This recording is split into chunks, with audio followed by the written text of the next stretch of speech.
Hey, this is Ben Conway at Skeletron, and we've joined the Alliance. From the comic shop counters to the late night site. It's the thrill of the hunt, gotta make it mine. I'm out here searching.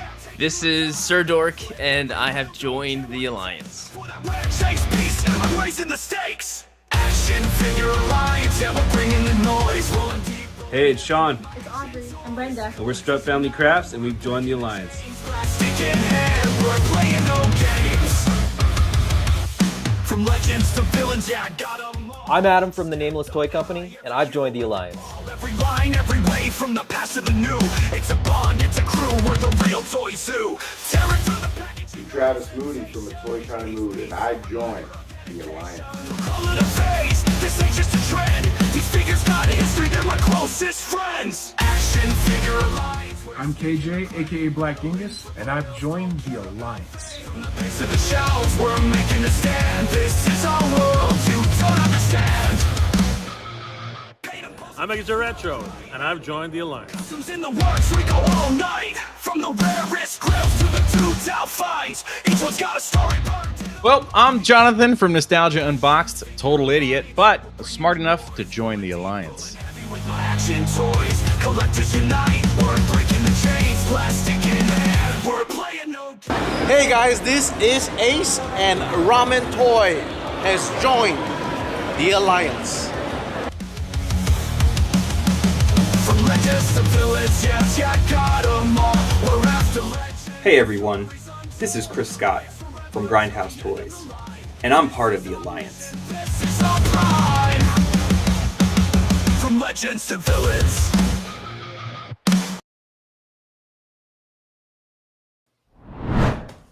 Oh, God, I take this thing off. It's hot. It's hot in there. dude, you are already sweating. I told you it would not last 5 seconds. That thing's hot. It did not last even as long as I thought it was going to. No, I was like, yep. I was waiting. Yeah, that's not it. Happy 1 year anniversary. Happy 1 year anniversary to you, my friend. It has been a good one. It has. We've had a whole hell of a lot of fun as the little waiting scene shows. Man, things have been good. We've had this has been a fun show to put on, man. It has. We enjoy it. Have a great time. Thanks everybody for showing up, hanging out with us tonight. We're gonna have a great show.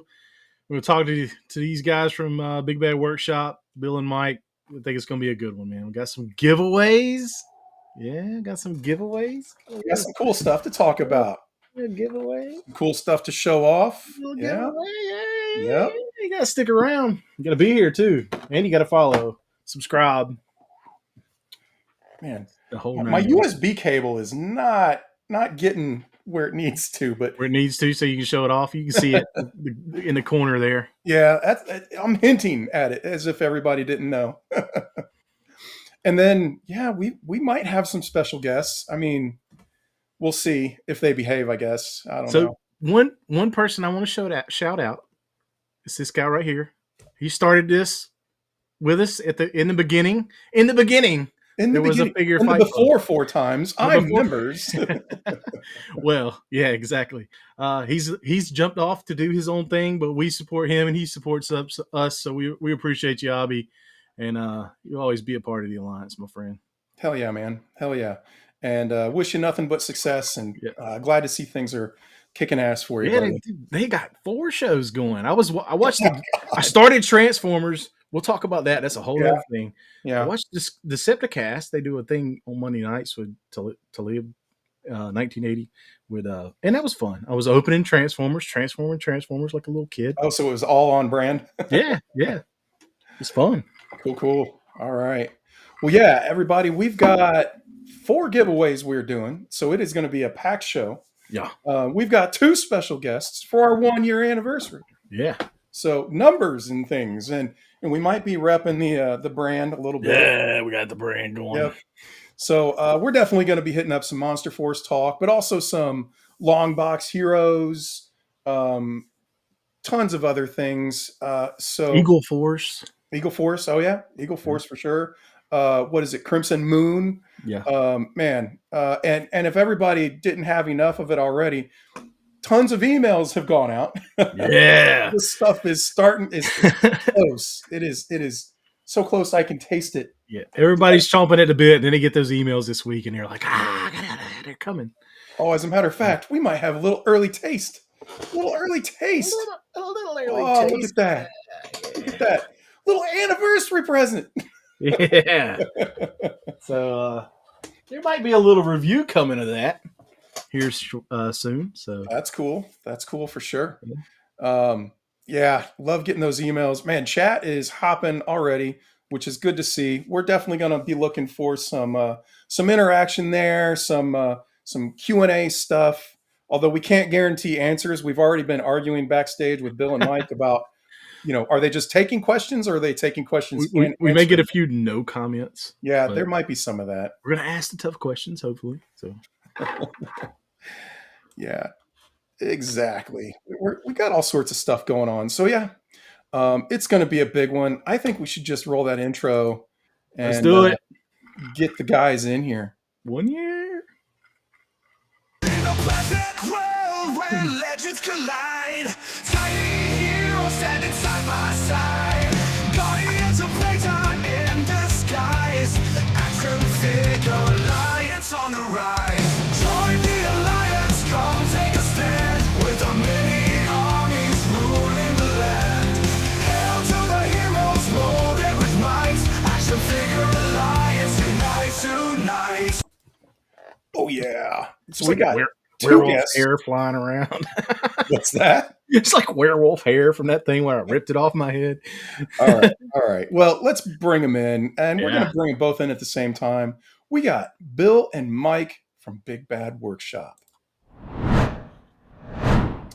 Welcome, gentlemen. What's going on? Got to do the thing, gentlemen. Congratulations on a year. That's awesome. Thanks for having us on your 1 year. Yeah, that is fantastic. It has been a year of fun and spending a lot of money and learning a lot about how to do things. So yeah, it's fun. There's a certain feeling when you go to a convention and most of the people behind the booths. It's kind of like, oh yeah, you guys have all my money. That's what's been happening. That's kind of how it works, but yeah, well, yeah. Oh yeah, and you're the worst, and actually no, you're the worst, and yeah, exactly. You guys certainly we love the conventions. It's great. You guys certainly recently have hit everybody's wallets with a little bit of pain, but but some coolness, I guess, right? At the same time, definitely, right? It's that good kind of pain. Our condolences out to all wallets this month that will be affected. Right.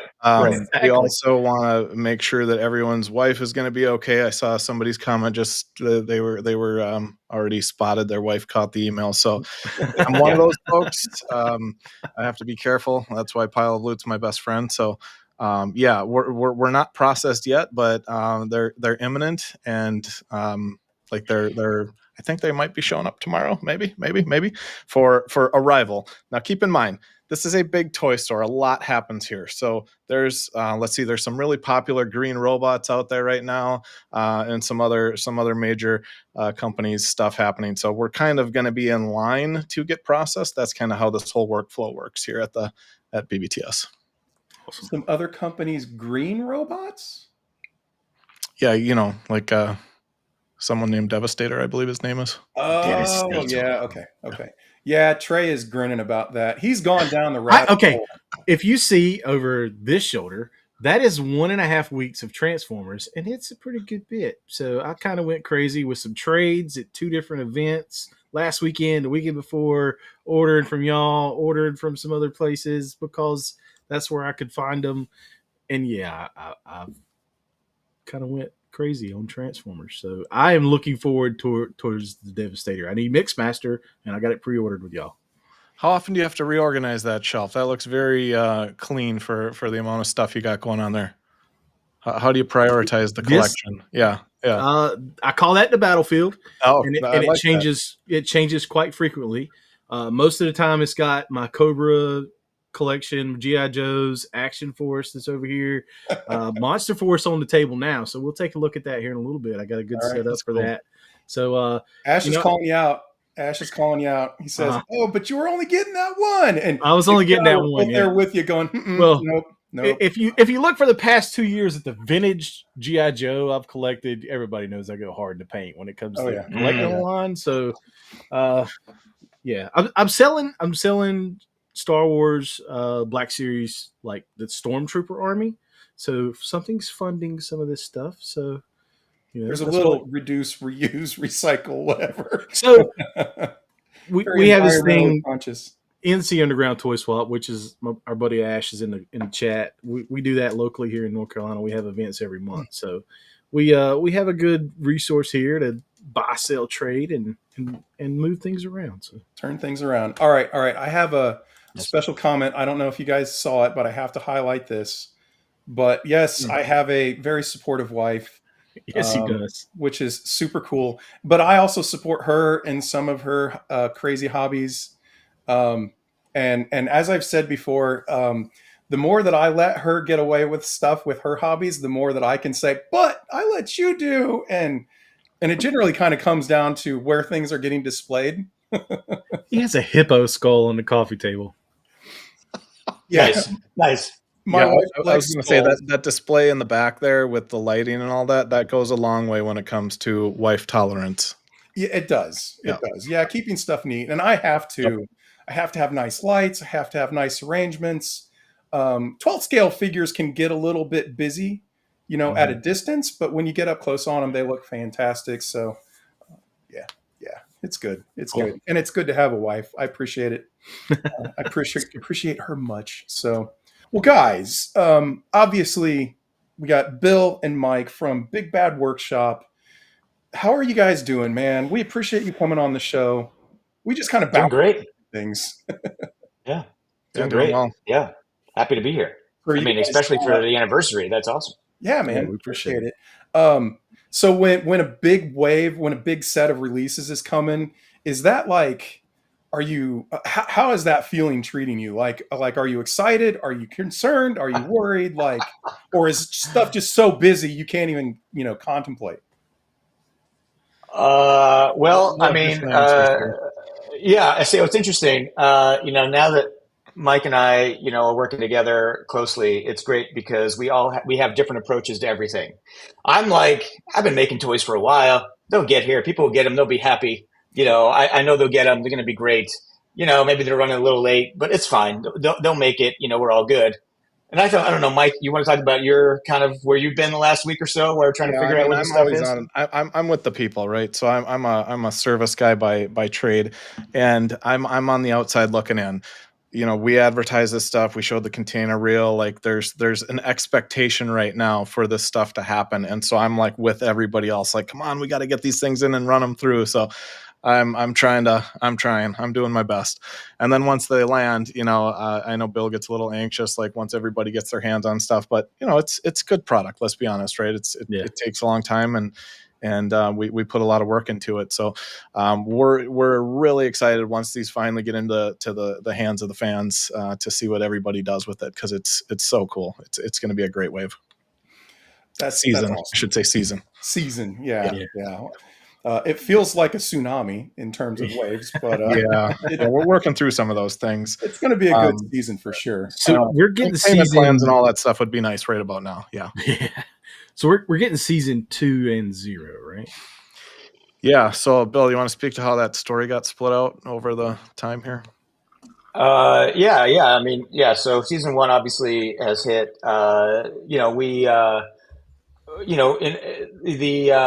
way we produce toys takes a while, right? Everybody knows, especially what we do.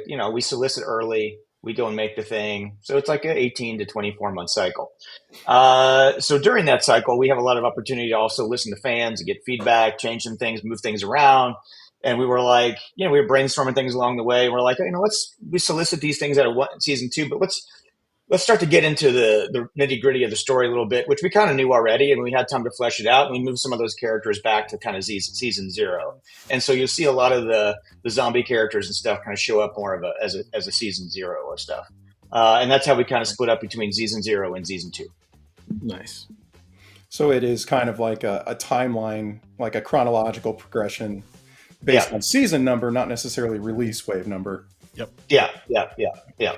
And the 2-year cycle does not seem to be out of the norm. I think what you guys got hit by was everybody was super excited when that first wave landed. I think people were caught off guard by how good they thought it was. Yeah. And they just wanted more. But like, I look at, the Four Horsemen stuff, and they are typically 2 years plus. They'll do, some pre-orders, and then you almost forget about them by the time they show back up. But I think people are used to that, and they kind of do big sets of releases where you guys have kind of, dripped some stuff out a little bit more than they do. And I think that's kind of, again, I don't think it's atypical, your time frames that you guys have been working with. I just think it's been, it was a new line and everybody just wanted more, and then it was kind of well, you guys were showing more, and then it was kind of like, well, we want them in hand, right? But I can't tell you how excited I am to get this next wave. It does feel like it's been forever, but you guys are working on that actually, right? Trying to kind of shore up that time frame. Yeah, I think the big thing we're going to try to do is, I think when we started Operation Monster Force, we wanted it to do well, obviously. Big Bad wanted it to do well. It was before I actually joined the Big Bad team. And so that helped with, us looking at like forming workshop and what that was. And so we kind of were like, let's see how well these do before we start more. Right. So you kind of have to put it out there and kind of see. And then so we got some things into production. But so I think as we get going, you'll see a shorter window between pre-order and delivery, although we might show things at shows early. Like, for example, we've been showing a lot of female figures for a while. And so, but we probably won't solicit those until sometime next year. But just so you know, behind the scenes, we're working crazy to get those things done. Yeah. Yeah, so we'll be front loading a lot more tooling even prior to solicit, so that that 24-month window or 18-month window, whatever it is, it'll hopefully get even shorter. So, explain what you mean by front loading tooling.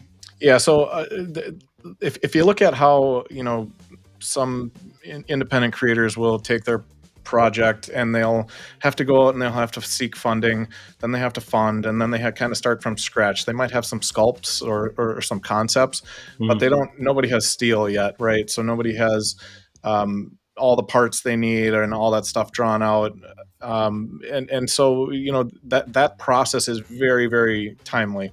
And so when you start looking at like ideation could take anywhere from 6 to 8 months. Nobody even knows you're thinking about something right now until you start advertising what you have, and then once you start going into development, that's kind of like I call it like file work, right? All the digital stuff and all the connections and contacts you have to have in the industry, and then finally when you get your product fine-tuned, you start going into the tooling. And so once you end up with let's see, what do I got here? You get something like this guy. This guy, we moved along because we didn't have to go through like the whole, backing and support and funding and all that stuff. We just knew we were going to make this. So I guess what I'm saying is when we know something can be made, we're going to go ahead and just essentially start making it, even if nobody has no clue we're making it. And then we'll go ahead and solicit the pre-order. So he's already well along. So this figure is actually, spoiler alert, but he's not too far off, right? So we just solicited him on July 18th, I believe, was the big reveal. So we're aiming for late Q1 on him, and I think that's pretty realistic. So that's a time frame that our fans aren't used to, and it's kind of nice. Ready your donuts for Chatsworth. Yeah, you got to have your donuts ready. So get your donuts ready. So yeah, that's a little bit about what I mean by front loading. So that puts you at less than a year, which is huge difference. And I'm going to go ahead and do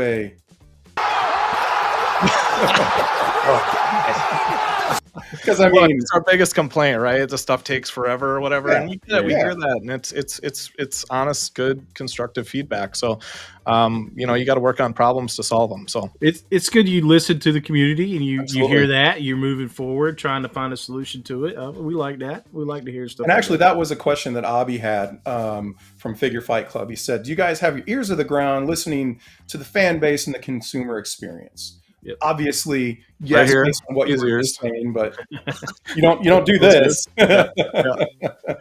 I will say that at Joe Fest, y'all had everyone's around your booth the entire time. They, like, especially when you had Mark's Felix out there. Oh yeah. That was a big eye catcher, and you had all the Monster Force figures in it, and you have the displays. I will say that I always have to come back around to look at the displays, and those are always fun. So y'all always do great at shows. Well, you guys will sneak stuff into those displays without even saying anything. Oh yeah. We'll plop this in there, and we're going to show off some slides, and I'm sure some of the stuff will come up with it.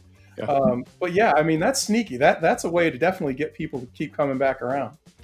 Yeah, to answer the question though, yes, we're Big Bad Toy Store is a huge retail company, right? Big Bad Workshop is a little independent creator on paper, right? So we're the team is Bill, myself, and Adrian, who does a lot of sculpting and QC work and that development stuff. But I'm kind of like I came from the service world and with BBTS, so I've been here for quite some time, and I am always listening, whether it's what people think about Toy Store or what they think about our features or what they need and all that stuff, and I just take that and I translate it into the workshop environment now. So yes, I see and hear and digest most of everything online for the most part. Yeah.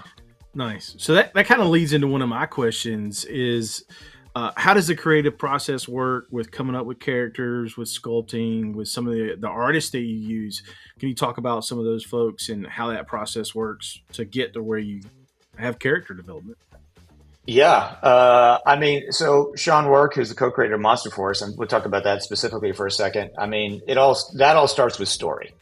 So Monster Force always starts with story. That's it. Story above all, right? And so it starts there, and then it kind of trickles down into what makes sense from a hey, we actually got to make it kind of thing, right? So there is the little bit of the pie in the sky, like hey, we want to do this, and then there's the practical, like well, that's great, but that's going to cost $1 billion. So how do we figure out how to make it? So then it comes in. So we start to whittle it down from there in terms of characters and that type of thing.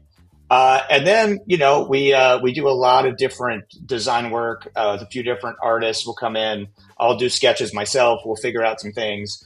And then we'll start to sculpt, so that's it. And then from there, you got sculpting involved, and you've got, obviously painting and prototyping and all those kind of things. And we work with a ton of awesome people. Dan Mitchell just finished sculpting on some of our female stuff, which is great. Nice. Chris Scott is still helping us on art direction, so that's really great. Adrian, who's actually on the team, like Mike said, I mean, he's the conduit for all of it, working with everybody. So we also have a lot of great freelancers that we use to help us out and do stuff. And that kind of how it in a very, very, very, quick way, that's how it kind of comes together.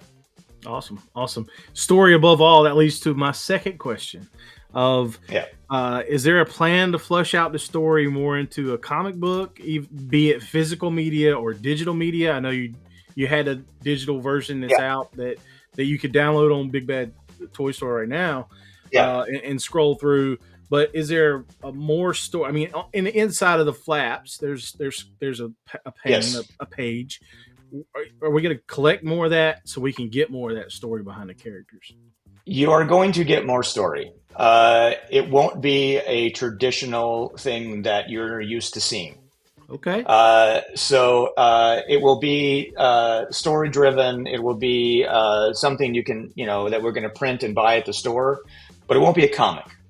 So it won't quite be a novel either. It'll be something a little different we're working on right now. So it's Sean has been writing a bunch of stuff. And I will say that the idea with the story kind of starts this way. So you have this wide view, right? And you guys have seen it already. Here's what the line is, right? Forgotten King's there. He comes out. Declan releases Dracula. You kind of get the gist, right? So the next bit around that is you get the toy. I get the toy, open up the flap, and here's who the character is, right? And that moment is supposed to be that file card moment when you go into the store and you see something, you turn over, who is this character, right? So we reveal some stuff about the character, but the meat of it is when you get that toy and you open up that comic part and you're like, hey, that's how I'm kind of really getting involved right at the moment. There you go, right? That's a Blackwatch thing. The next thing we're doing, which again will be very story oriented and also visual oriented, will be where you get into kind of the specific character, the specific moments, the behind the scenes stuff, the stuff that like is happening in between those two things that I said. So you get kind of the nitty gritty of like, why did Declan really release Dracula? How pissed is his family? Like that stuff comes then. So that's kind of the next phase of where we're looking at developing story wise. But yeah, I'm hoping it's something we can, announce early next year and so some previews of. But it won't be a comic. And the reason it won't be a comic is, they're expensive. And I love comics. Exactly. I love comics. I have been collecting comics since I was in first grade. I'm a huge comic fan. And I think comics are a great way to tell stories. It is expensive. But also, we're going to try something different. And that's the kind of the thing that I'm always trying to figure out is how, when we look at making a line, we look at making product, it's really about like what is not in the market that we can try to get out there for people to go, hey, you know what? I didn't know about this, or I didn't know I needed it, and now I love it. So it's very much that. Yeah, how so can that's you kind of the idea differentiate about that. yourself from the others? That's awesome. Yeah, I want more information. Yes, please. Yes. Yes. I'm sorry to be very vague, but we're playing around with this concept right now, and I don't 100% know it's going to work, but I'm pretty confident. Okay. I should know later this month, and if it does work, then we'll start talking about it. But yeah, more story stuff will be coming. By the way, I love the magnets. Yeah, the magnets are a big improvement. Magnets. It's just that noise. It's the magnet noise that just. It is. Boop. So does that cause you problems with shipping though? No, it does not. Okay. It is more expensive than Velcro. Sometimes have, Yes. issues with shipping, but batteries, yes. Magnets, you're okay, depending on what you're doing. But it is a little more expensive to do magnets, but we felt like it really serves the product well, especially with the comic story, because what was honestly happening is the Velcro was getting stuck somewhere on the comic page and you couldn't see some of the art. And so we're like, well, that's not going to work. So let's figure out another way. And then magnets were the key to that. I will say I have all my season 1 boxes still. Oh yeah. Excellent. So you had mentioned, on the topic of the boxes, you've got some changes in mind for them, right? Yeah. So obviously we've had some really great folks helping us with box design. Brian helped us on that one, continuing to work with us on a few things. But right now we've been focusing on photography for the boxes, as you can see. But moving into future waves, we're going to go with artwork on the front. So Christian, who does the comic art that you guys just showed, we got such a good response to his art that we were like, maybe we should go with the artist on the front of the boxes. So you'll see that start happening with season 3, and we're pretty excited about that. He's done some amazing work on the comics, but the covers for season 3, it's basically like a comic cover in terms of just like an action pose of the character. And so we're super excited about having Christian kind of continue working with us and now moving to, more comic art on the front. Yeah, that's this, really cool this to Chatsworth Oh, yeah. t-shirt, which is, about to process soon too. So if you haven't got one of these yet, they're still for pre-order now, but yeah. Great stuff. Okay. And it looks great on the packaging too. So that is the picture that's going to be on the front of his box? I don't remember Chatsworth. Chatsworth is going to have a window box on the front and the comic on the back, but that artwork will be off to the side. So he won't. That's like a deluxe figure, so he won't have a flap. Yeah, he'll be like the size of the Killer Ward. Kind of like the Killer Ward, had the comic on the back, but yeah, so it'll look like that. But yes, it will be on the back now, along with the comic art. That's cool. That's neat to hear. I think that'll help kind of convey the vibe. So we jumped right into the nitty gritty of the Operation Monster Force some, but I've been kind of curious what got both of you guys into toys and even collecting. What do you collect? How did you take it from being, that side of things into making that your career? Mike, do you want to start? Yeah, sure. So I'm a child of the 80s, so I grew up with all the brands that won't die that everybody's still recreating and collecting today. I was big into G.I. Joe, still am. I can't do all the classifieds. They're awesome, but I'm getting the core characters that meant something to me as a kid, or sentimental value or whatever. Favorite Joe? Who is your favorite Joe? It was like Beachhead when I was little. I have Techno Viper now, and he's like a purple, right? Go Vikings! Yep, I'm a Minnesota guy.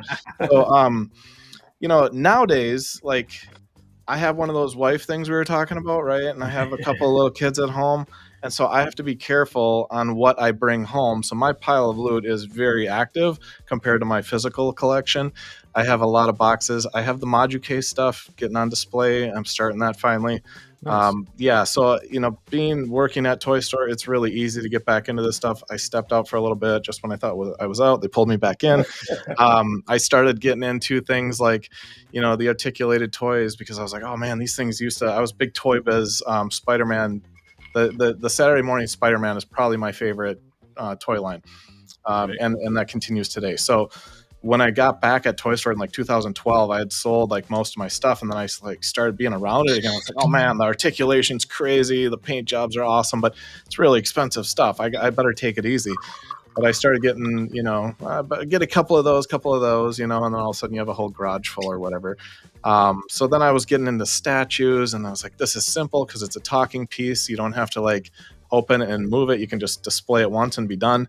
But now I go back and forth. I'm statue guy. I'm, toys. I kind of just dabble in all of it. Whatever you like, man. That's your collection, and you do you, man. That's us awesome. as toy collectors. We don't know what we're gonna like tomorrow, and sometimes true. you like what you liked yesterday, but you're not sure. So Yeah. place your pre-order anyway and see what happens. So I was a Transformers kid, and so this nostalgia just got me. I found something that nostalgia's huge. Yeah. Yep. So how did you get in with Big Bad Toy Store? Yeah, good question. So I grew up, a handful of miles down the road. Always known about this company. I was probably in high school-ish when I saw the news article, like, oh man, these two brothers down the road are like making this company. That's awesome, And so my brother and I were kind of similar in age, and so I always knew about it, and I thought it was like the coolest success story ever. And I had been managing a movie theater at the time. So, once I got out of that, I was like, kind of like, wow, what else is out there? And so I was like, yeah, the toy store is down there. And so I kind of got my foot in the door, and rest is history. Cool. Bill, what do you got, man? Tell us your story. Tell us the back. Yeah, I mean, I'm also an 80s kid. So that, those toy companies, when they decided they wanted to make cartoons and comics and toys at the same time, I was like, yep, that's me. And so I kind of fell right into that, and they got me. And I've been kind of along with it ever since. I mean, G.I. Joe was pretty much, my big thing. Always into Joe, super into comics. So of course, the Larry Joe stuff really was the great synergy between like comic books I was loving at the same time, and also like toys that were actually happening. So that's kind of what got me into the toy thing. And that's kind of always stuck with me. I've always kind of collected. I got out of it a little bit in high school, but then I got back into it in college when like McFarlane stuff was hitting, and that kind of like brought me back into it. So, and so I've just kind of always, loved toys, and I always loved the elements of storytelling that went along with toys. I always felt like those things work when you can couple those things together, it works really well. Yeah. And then about 10 years ago, my career prior to doing toys was visual effects. Like that's most of my career was working in the movie business. But about 10 years ago, I was kind of like, I think I want to make my own action figures, and Kickstarter was becoming a thing at that time. And I was like, I think I can put all the pieces on the board to see if this could work. And it did. And it kind of just grew from there. And so then I was just doing the toy thing on the side while I was working on many, many different movies and TV shows and stuff. But it became a thing I really liked doing. And so it kind of just grew in the background here. And I was lucky enough to find a partner in Big Bad Toy Store, Joel at Big Bad, and I kind of became friends. And I was looking for an exclusive distributor there and where to take my product. And that kind of grew then into us forming Workshop and then starting Workshop about a year ago. So that's the quick kind of journey, but that's sort of how that, happened. And Mike happened to be at Toy Store at the time, and we kind of hit it off. And I needed I needed a little bit of toy store in the workshop. And so that's kind of how that happened. Nice. And he needed a little bit of workshop in the toy store, and everything came together and was rainbows and sparkles. I didn't know any of this. It's a lot to digest, but it's fun. Yeah. That's cool. I mean, jumping right in and doing your first Kickstarter and having to be successful, that had to have been, kind of eye-opening and really changed I can imagine, right? Oh yeah, it was great. I mean, it was very new and very exciting at the time and very challenging. And I started very small with something very simple with Amazing Heroes, and kind of just grew from there into Eagle Force and other things. Went through all the factory challenges and navigated that. And then it was tough for a few years, and I got some help from Chris over at the Four Horsemen to kind of help me navigate to new factories and, just all of that stuff that goes along with Kickstarter that happens. But the best thing about Kickstarter was really, the fans and the folks that community you build on a Kickstarter is something that you can't really capture almost anywhere else. I mean, we're trying to capture some of that as well, but really that community thing is by far what I took out of the Kickstarters as being the thing that really I ended up loving the most. Oh, that's really cool. Awesome. That's really cool. Yeah. I hadn't heard that, but it makes sense because it definitely is. You see tons of back and forth in the good Kickstarters, tons of back and forth in the comments. And, we had Chris on during his a couple of times. Yep. It was a lot of fun to watch. So yeah, that's really neat. That's really cool. Trey, I think it's time to show off some figures instead of just doing talking heads here. You want to get your slideshow up, or what do you want to show off first? Yes! That's awesome! I had to get that out. Do you want to do a giveaway first? We got 4 to do tonight. Hey, that is a 43 really minutes in. Let's give away a figure. What you got to give away? Here it is. First? We have the Big Bad Toy Store exclusive Action Force Arctic Steel Brigade. And it's a good figure. I have several myself. I had bought a few more. And we're going to give this one away. All right. So our giveaways are done by putting hashtag Arctic in the comments. That will automatically get you to enter. And we've got some people showing up already. That's cool. Dave's Empire. Dave? So far, your chances are really good, Dave. Yeah, you're the only one. Dave. Figure Fight Club, Wesley. All right, there we go. That's what we want to see. People in here. Get some people in here for the giveaway. Throw your name up in there. This is just the first one. We got 3 more after this. So stick around. You got to be here. You got to be subscribed. We do ask that you are a subscriber. I don't think that's too much to ask. We are trying to grow the channel. We always have cool guests on. Try to make it as fun as we can. So we appreciate you guys subscribing for this. Currently, we're at 17 participants, but we got 32 viewers. So let's throw your names down in there. Let's get something going here. We'll give it a couple of minutes to see how this builds before we pull the trigger on it. But yeah, so that is the Arctic Steel Brigade. It is Arctic Steel Brigade, Big Bad Toy Store exclusive. Okay. And that's one of the reasons I kind of picked it. It kind of went along with the theme there. So I don't know. I don't understand. What's the theme? It's Big Bad Toy Store exclusive. I'm kidding. I'm an idiot. Yeah. Bad jokes. Yeah. But I mean, it's a pretty cool figure. I like the BBWS stuff. I have a huge collection of it. Just a little one. Just a little one. Yeah. Most of it's customs though. So we did a lot of customizing with that. So yeah. All right. So Mike, Bill, do you guys you both mentioned Child of the 80s and G.I. Joe and stuff. Do you guys pick up any of the Action Force stuff from BBWS? I have not. I kind of stick to I'm big into the Jada stuff right now. I think the Street Fighter line is probably the line on the Millennium. I absolutely love that stuff. I just got the Storm Arena stuff. Trying to You're think. getting what else. both lines. You're getting Street Fighter. I and both? am, because of the Okay. price point and different games. Why not? You know. So, True.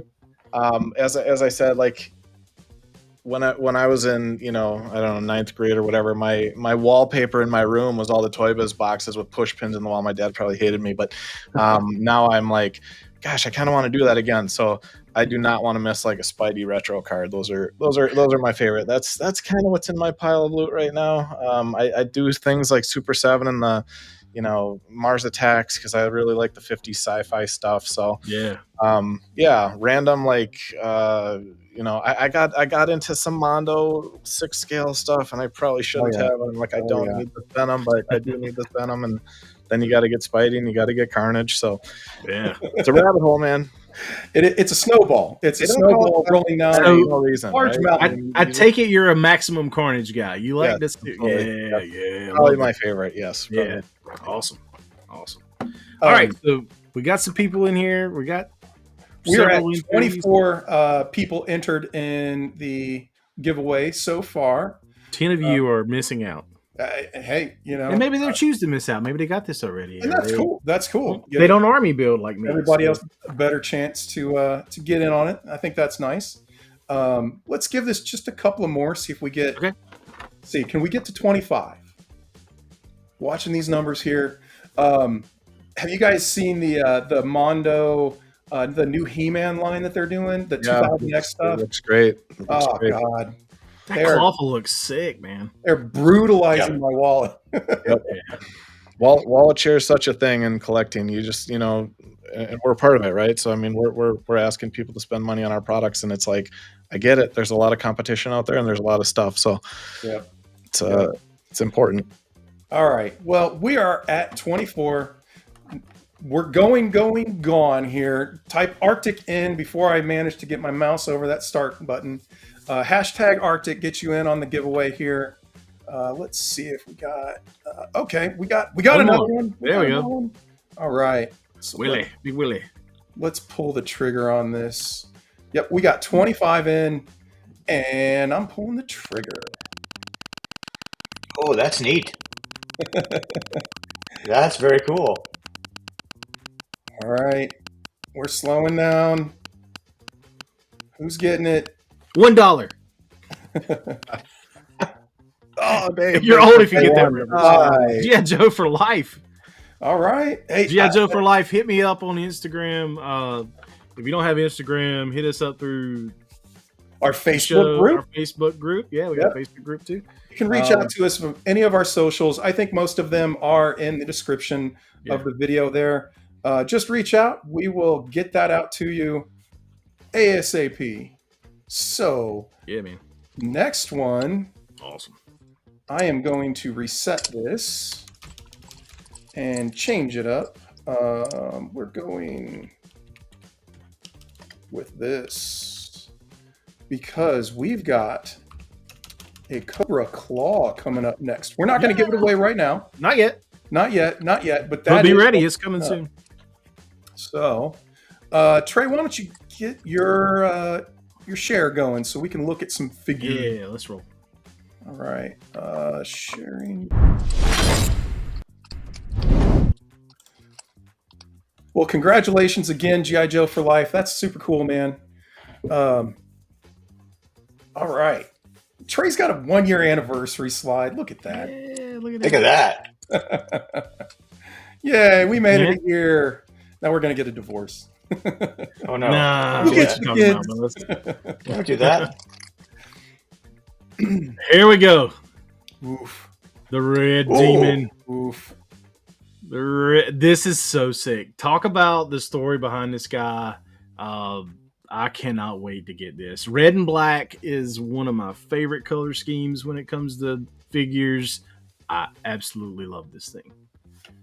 Yeah, 13 ghosts are fun. Like that basically is, and there's 13 of them. So I'm excited about us getting to those. And the idea behind, those sort of characters is these, these warriors essentially are sort of, their powers are built into sort of these masks, and so these you can when they change the mask change possession of different humans, they essentially take over the body of those humans, essentially, and become one of the 13 ghosts, right? So I think we've got the Red Demon and the Goblin in this wave, and then we've shown the Fog at San Diego, I think.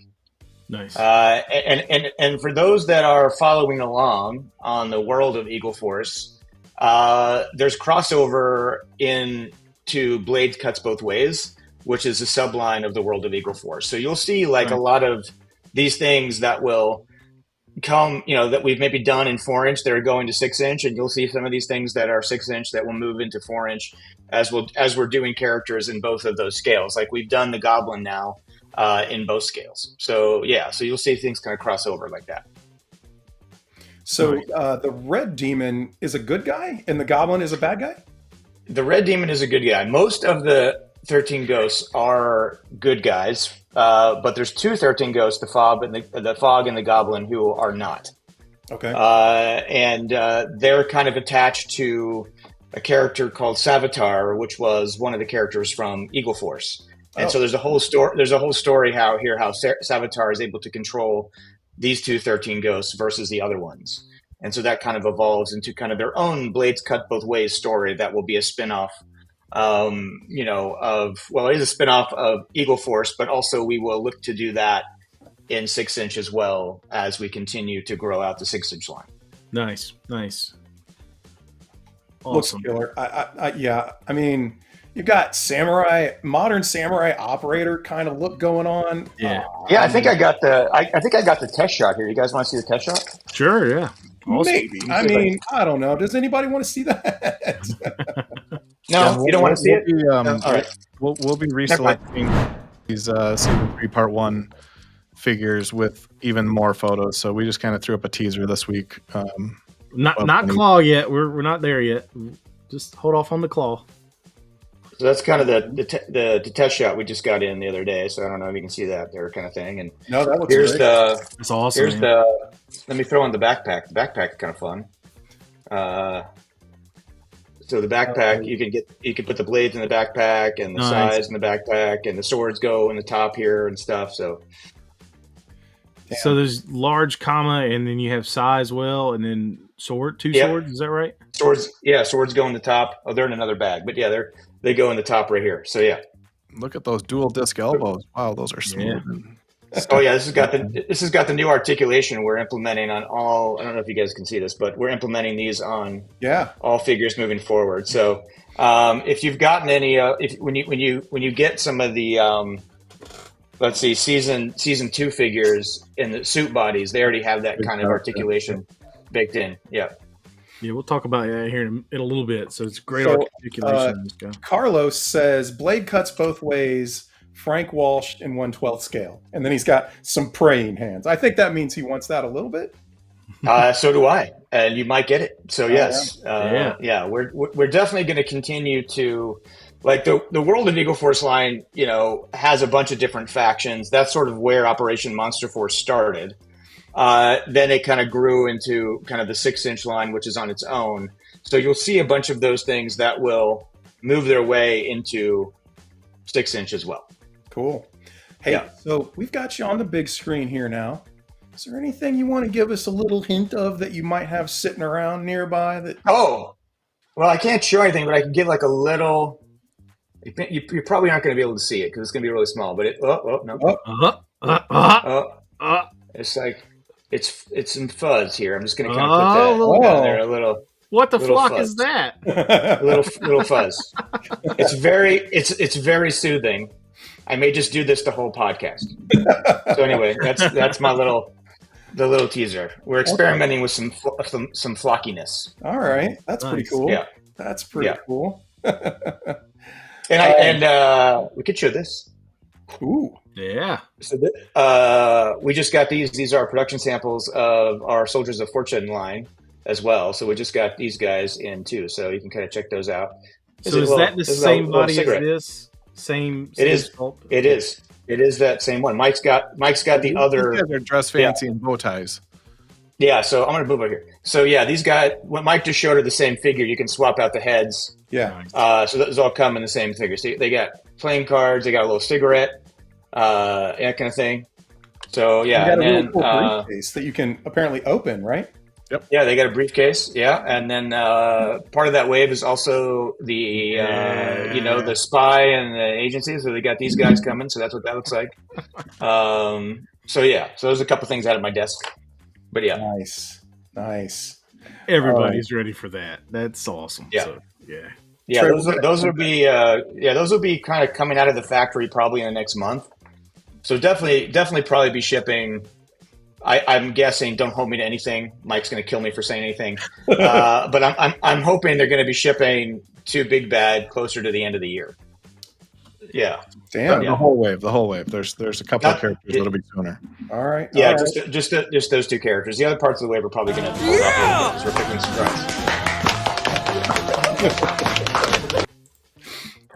All right. That's some damn good news. So that's really cool. I got permagrin right now. I'm like smiling super dumb. Wait, let's go back to your share. We want to talk about some more of these renders you're showing off. Or all right. Are these renders? What? No. Okay. These are actual.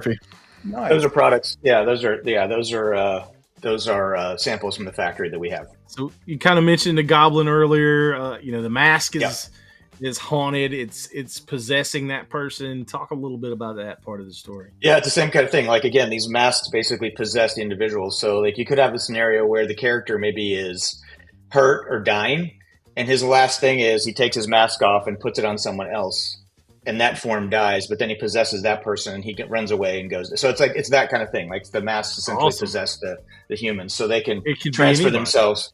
It can be anybody. It can transfer themselves to other things. This one has the little quote unquote dragon bear trap you can kind of see in the foreground. That's kind of the little bear trap thing. Jeez. Yeah. Let me see where. Hold on, I got that here too somewhere. You guys are like killing me here. I got like all this stuff over here. Do I have that one here somewhere? Hold on, wait. I don't want to promise anything. Oh, there it is. Yeah. So this is the test shot we got of that. So that's kind of fun.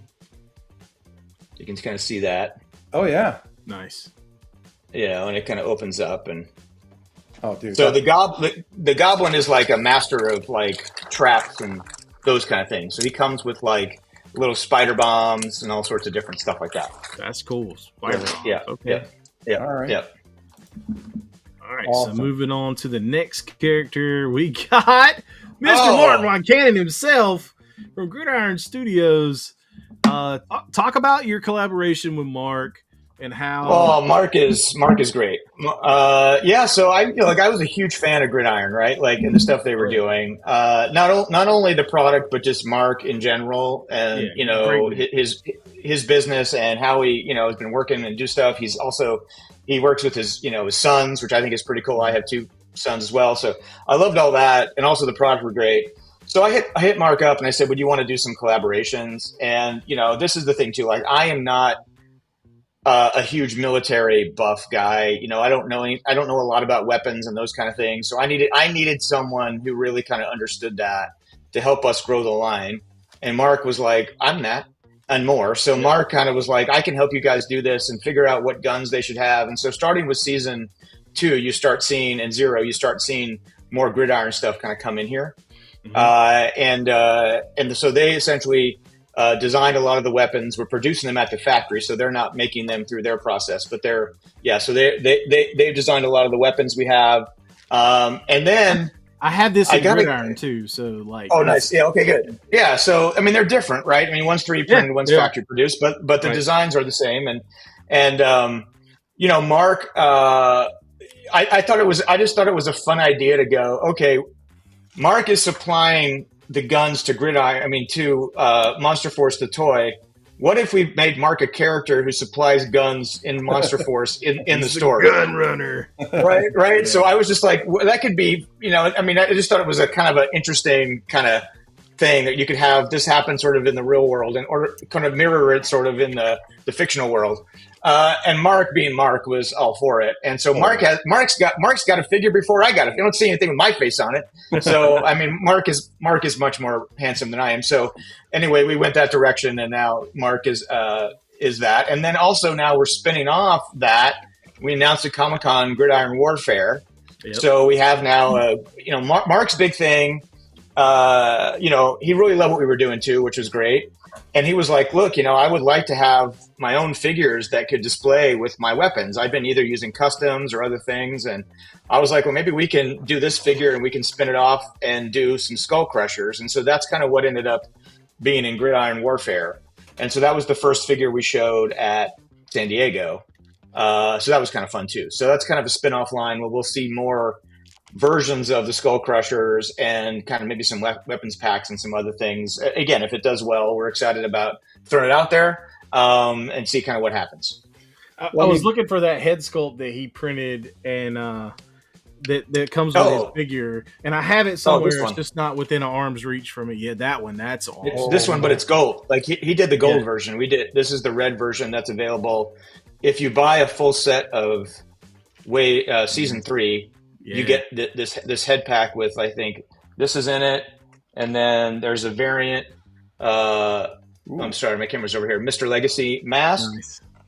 And then I think you get the human portrait of the ambassador that's kind of in there too. So I think if you buy the full, if you get the full season, you get those 3 head packs. Just happen to have them next to my desk at the moment.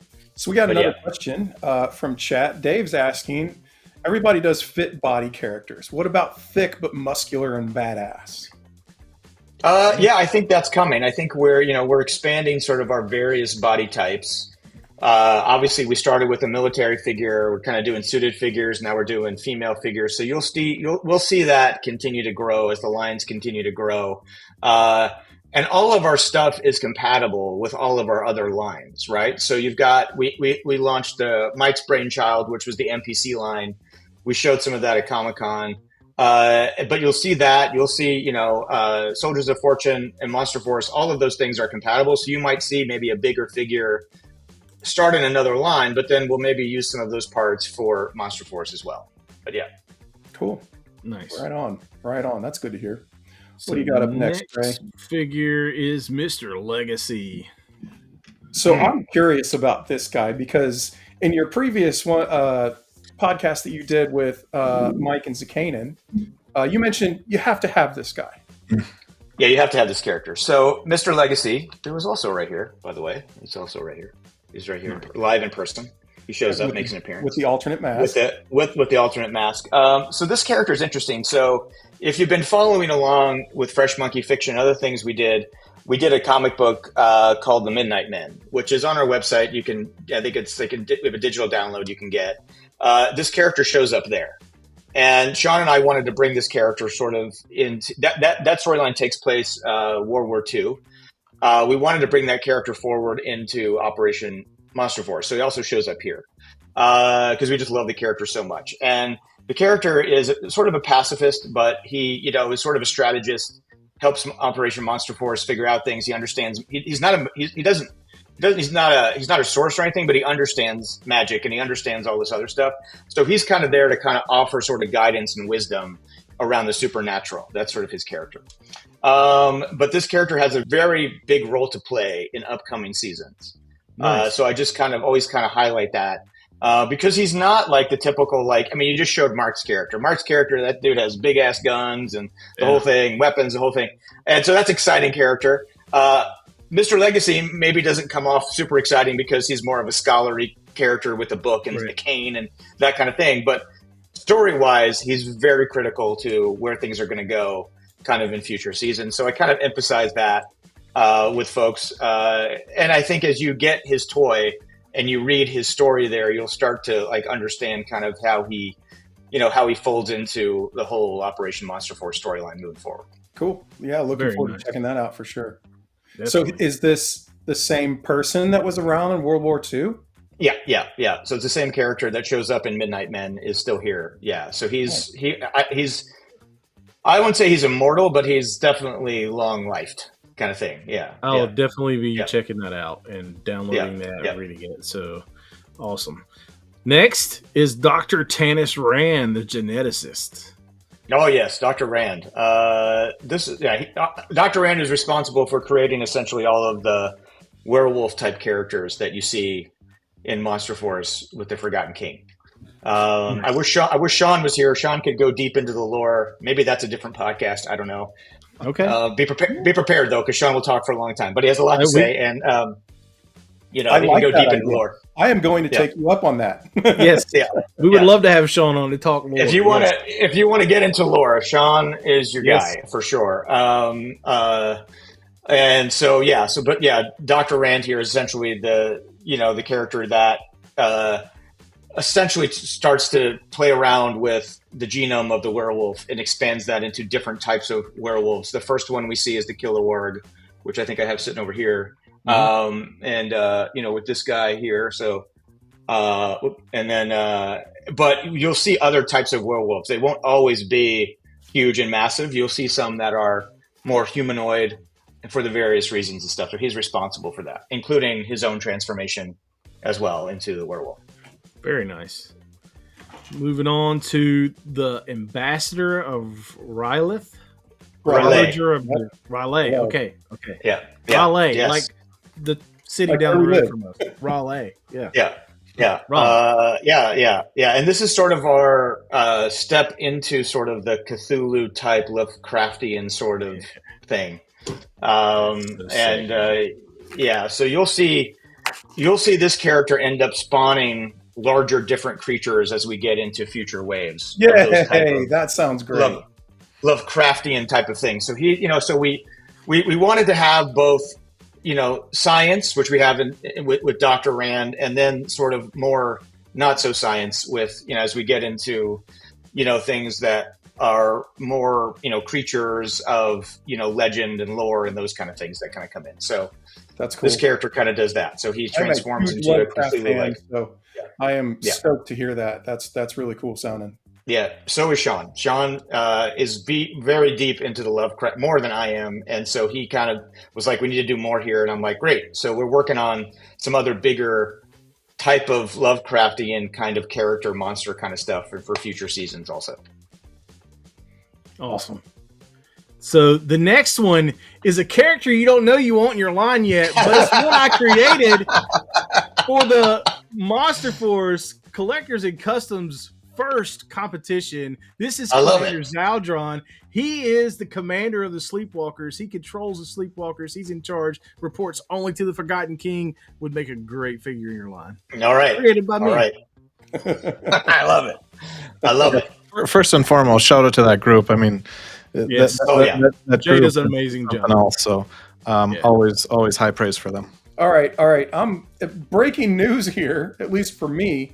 I'm going to come over and show off my desk real quick because I have the werewolf head sitting here from where'd the box go? Hold on. Sitting here from the aerial trooper, which was kindly provided by the guys, and I did not know that the mouth articulates. Comes down, yeah, this long and didn't realize. Yeah, that's awesome. That is super cool. I was sitting here fumbling with it, and I was like, why does that feel? Oh my God.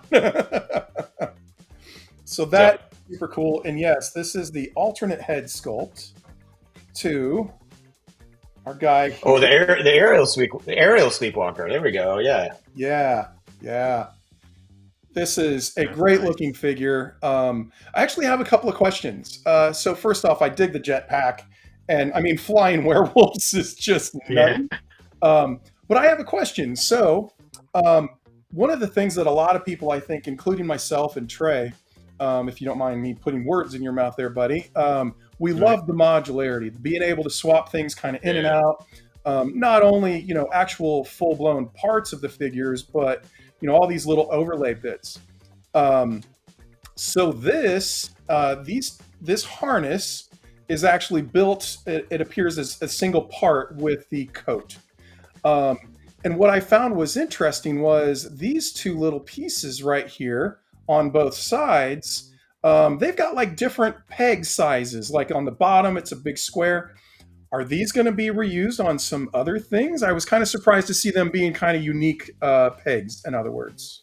Yeah, so that, a lot of the stuff we design has modularity. Some for us at the factory to kind of glue things in and out like this. Like if you pull it out, you can get it out. It's not meant to come in and out, but it can, Yeah. So, but yeah, and so we'll glue things in like that. And if you want to customize it and get a little goo gone and take it out, that's on you. But they're not meant to come out technically. Okay. Then there's some things like the plate carriers and things on the Delta Reds where a lot of those things are meant to come out, right? Yeah. So okay, some things are glued in, some things Delta. aren't. So yeah, so you can take some things on and out if you want to. Some are made to do that like that. So that way we can like start to move things around in production, and maybe you might see that torso again with two different attachments glued into it, right? That kind of thing. Okay. So I'm gonna tell you right now, this was not actually glued in. It just kind of, it was difficult to get it back in, but it was not too difficult to get it out. Now I didn't remove this one, but it's also cool that you've still got these respirator or these, vents or whatever you want to call it. Like those can come out and they can, attach to hoses. You've got the hose port on the back of the head. The paint is obviously great. I really like this head sculpt. Yeah, that's sick. Yeah, those, if you had extra ports from other sleepwalkers, you can pop those out and then switch them around with some of the extra ports that came with the other sleepwalkers. And the hoses plug in obviously to the gun, the backpack. I think that one does it have a hole in the back of the head? I can't remember if we did it all in the back. Yeah, so you can plug it right in the back of the head. You could go directly in there with the hoses and stuff. So that's the idea too, is you can kind of customize them and make them and put them in different configurations if you want. Yeah, it's a really cool figure. The Delta Red figures have so far basically been my favorite, and obviously, therefore, Declan is right there with them. But man, I dig this. This guy looks really cool. I like that head sculpt. I think part of it is just a werewolf with a jetpack. Come on, Yeah, you got to have werewolf jetpacks. That's important. Yeah, that's awesome. Jay says you broke it, Alan. Oh God. Well, it pops right back in. Okay, good. Don't pull it too far out. Yeah. Trey, we're going to come back over to your screen share. Okay. It's been a little bit. Do you want to? Okay. Yeah, let's do that instead. All right. Yeah. Let's do another giveaway. I think our crowd is ready for it. Yeah. All right, guys. So, hashtag claw in the comments. Trey is very kindly supplying a Cobra Claw for us to give away. And I bought a bunch. I got 2 hanging from the ceiling. They're really cool. Have one on a little setup by the rattler back there. I kind of made a cool little setup for my Cobra Claw where it's like a station. I'll have to share some pictures of it on Instagram. But I love world building, and that's one of the best things. And you can world build with Monster Force too. I think one of the things that I've been getting into is dioramas and getting with creators like HVX Customs, like our buddy Jimmy, and making cool dios to go with Monster Force. And we'll show that off here in a little bit after we give this away. I got a pretty cool setup with all my Monster Force, which is going to be the new shelf. I already had a shelf, but I rearranged it. It's going to be this setup. And it's just fun to move your figures around, make new setups, and I'm really happy to add more figures to that. You can have your Cobra Claw if you win, chase around your aerial sleepwalker. Exactly. Man, the viewers are already in on this one. We are at 29 participants already. Oh wow. We're going to say it again. We do want you to be subscribed. We really, we worked hard on our show and try to make it as fun and enjoyable for everybody. So if you could please subscribe, we would absolutely appreciate that. Man, so here, we appreciate you hanging out with us tonight. We're at 30 already. Man, this one's not going to last long, I don't think. Oh, look at this. We got Cobranomics just pre-ordered Monster Force. Thank you so much. Yeah. Nice. Thank you. We want a cut of that. That's our agreement. All right, so we got 30. Yeah, we are sitting at 30 already. All right, guys, hop on in here if you want it. I'm going to pull this trigger here real quick. Trey is getting tired of holding it up. I don't mind looking at that instead of his face. 32. Damn. All right, that's awesome. All right. Really, y'all must be sleeping. 33. We got 2 people that haven't entered. I'm going to push the button. My mouse is making it over there. And here we go. The winner of a Cobra Claw is going to be the person who comes up here momentarily. It's Sprue Hunter 51. Yeah. Boy, I thought you had it. That was super close. Sprue Hunter, send me a message on Instagram or Facebook in their Facebook group. But hit me up and we'll get you sent out. All right. So the next one is a big one. For me anyway, personally. We're going to do... Show them what it is. Can we run you want to run the commercial? Oh, you want me to run the commercial? You got a captive audience. It's time to run the commercial. This thing's sweet. All right. We can do that. So console is going to be your hashtag to enter on this one. Let's go ahead and just run the commercial. I like it.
Rawr goes the dragon.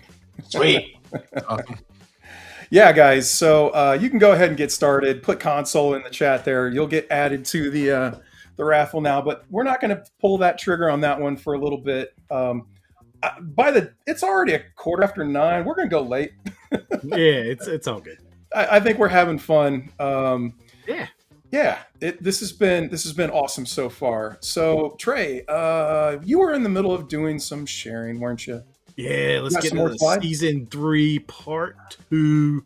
Okay. And Ladies. Yeah. Oh yeah. So we're going to start introducing some female characters. We've been showing a few things off. Some of the sculpts by Dan Mitchell. This is Red Riding Hood, so she'll be in our part 2. Again, we're working on her now. So like I said, you're going to see maybe some early teases of these things, but the solicitations will happen a little later next year. So I know folks are like, hey, you showed it. When's it coming? Just know we're working on it. And I think like Mike said earlier, like we're going in and we're going to go and get all tooling done and prototyping done, and then we're going to go solicit this. So it's a shorter window from solicitation to delivery. But that's, again, we'll show more sculpt images. I think we've shown a couple images already of more of the sculpts as well. So you'll see more of that. And as we get into prototype and other things, we'll show some images of that as well before we end up with the pre-order. So again, we're just pushing that pre-order window later. It doesn't mean we're not developing it. It's just getting worked on behind the scenes. Right. So my main question about this, and I think we might have the same question, is the Red Hood soft goods. The Red Hood is soft goods. Yes. The Red Hood will be soft goods.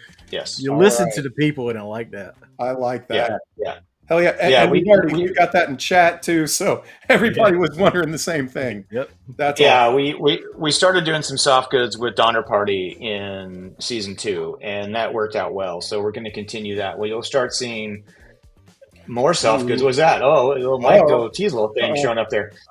You'll see some more soft goods with some other characters that will show up.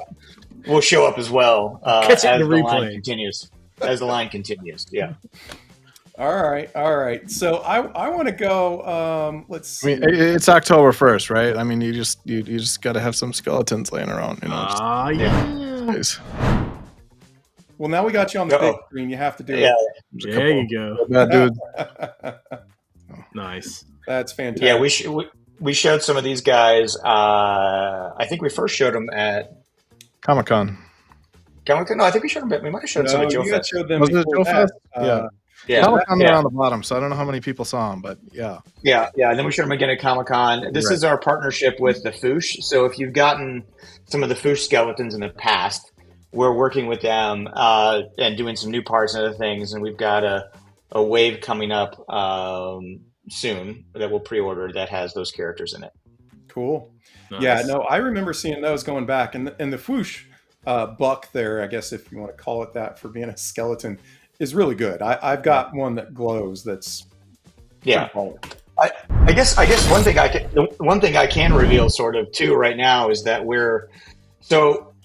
I think I saw a comment earlier like, why are we using seasons versus series or waves? Right. So essentially because story is so important, we're telling each wave is essentially its own season, like if it would be a television show. Nice. The other thing that we're doing, and you'll see this hop up with the first skeleton wave, is we've got now this thing that we're calling dark directives. So it's Operation Monster Force Dark Directives. So these are little smaller mission things that will take place in between seasons. So you have your season story that's going along, and then you might see a dark directive wave that maybe is a little smaller. The story is a little more concise, and you'll see sort of a dark directive wave of some characters, and some of the stuff Mike showed will be in the first wave of dark directives, which is, and you'll get to understand what that means when we release stuff. But it's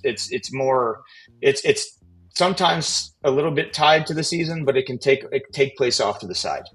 Nice, man. That's cool. Glad to hear it. And more lore. I mean, like we've already talked about, I think that's great. That's cool. I'll be looking forward to seeing how the story develops with that.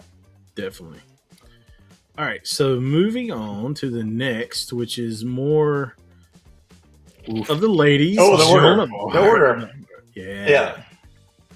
Yeah. So the order essentially is, battle nuns essentially that are here to kind of protect certain things.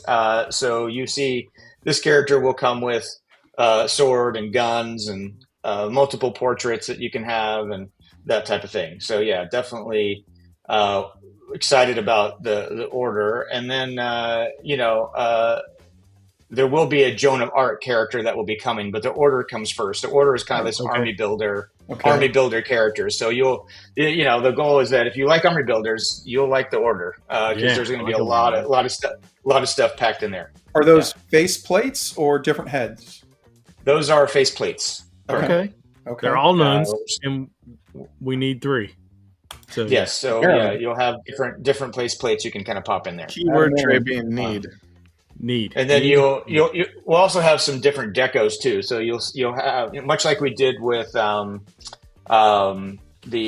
Delta Reds in season 1. We'll have more of those different decos as we get into the order. Yeah. Okay. Dave is right. See, I never knew I needed battle nuns before this. That's what we do at Workshop, right? It's the thing you never know you needed, and now you have a whole army of battle nuns. All right. So, as a kid that went to Catholic school for a while, do they come armed with a ruler? Yes. And can we get some Blues Brothers, some Jake and Elwood to go along with? They do not come with a ruler, but that is a really excellent idea. That maybe we can get in there. Maybe, I don't know. See, this is the thing. This is why we show this stuff early. We get some good ideas. Oh yeah. We hear about them and go, maybe we're missing an opportunity here. Not to get a ruler in there. Yeah. Prison shank type things. Yeah. Prison shank. Ruler shanks for battle nuns. I like it. You heard it here first on Action Figure Alliance. At the end of the Cookie says, "Wish my nuns looked like that in Catholic school. You may have gotten better grades." They might have scared the good grades into you. I'm gonna keep that quote. Put that on the package. That's awesome. I like it. We just it's a small cut that we want for any of this kind of these ideas. Just a little bit. Yeah. Just feed us some free figures and we're golden. That's all. Yeah. Yeah. Agent Harker. Yeah. So Agent Harker, we have decided to actually move to season 4. Okay. But we are going to keep Agent Harker, obviously work on Agent Harker as we get there. She features pretty prominently in the story elements that I was referring to earlier of the story fiction stuff we're going to do. Mm-hmm. You'll see a lot more of Agent Harker show up there. Awesome. You'll see her show up there before you'll see the toy actually kind of show up for pre-order. So, but she has her own Harker Brigade. So you have Agent Harker and you have her team of the Harker Brigade. So, like, again, getting back to more of that army builder stuff. So will there be different head sculpts for her with like different hair?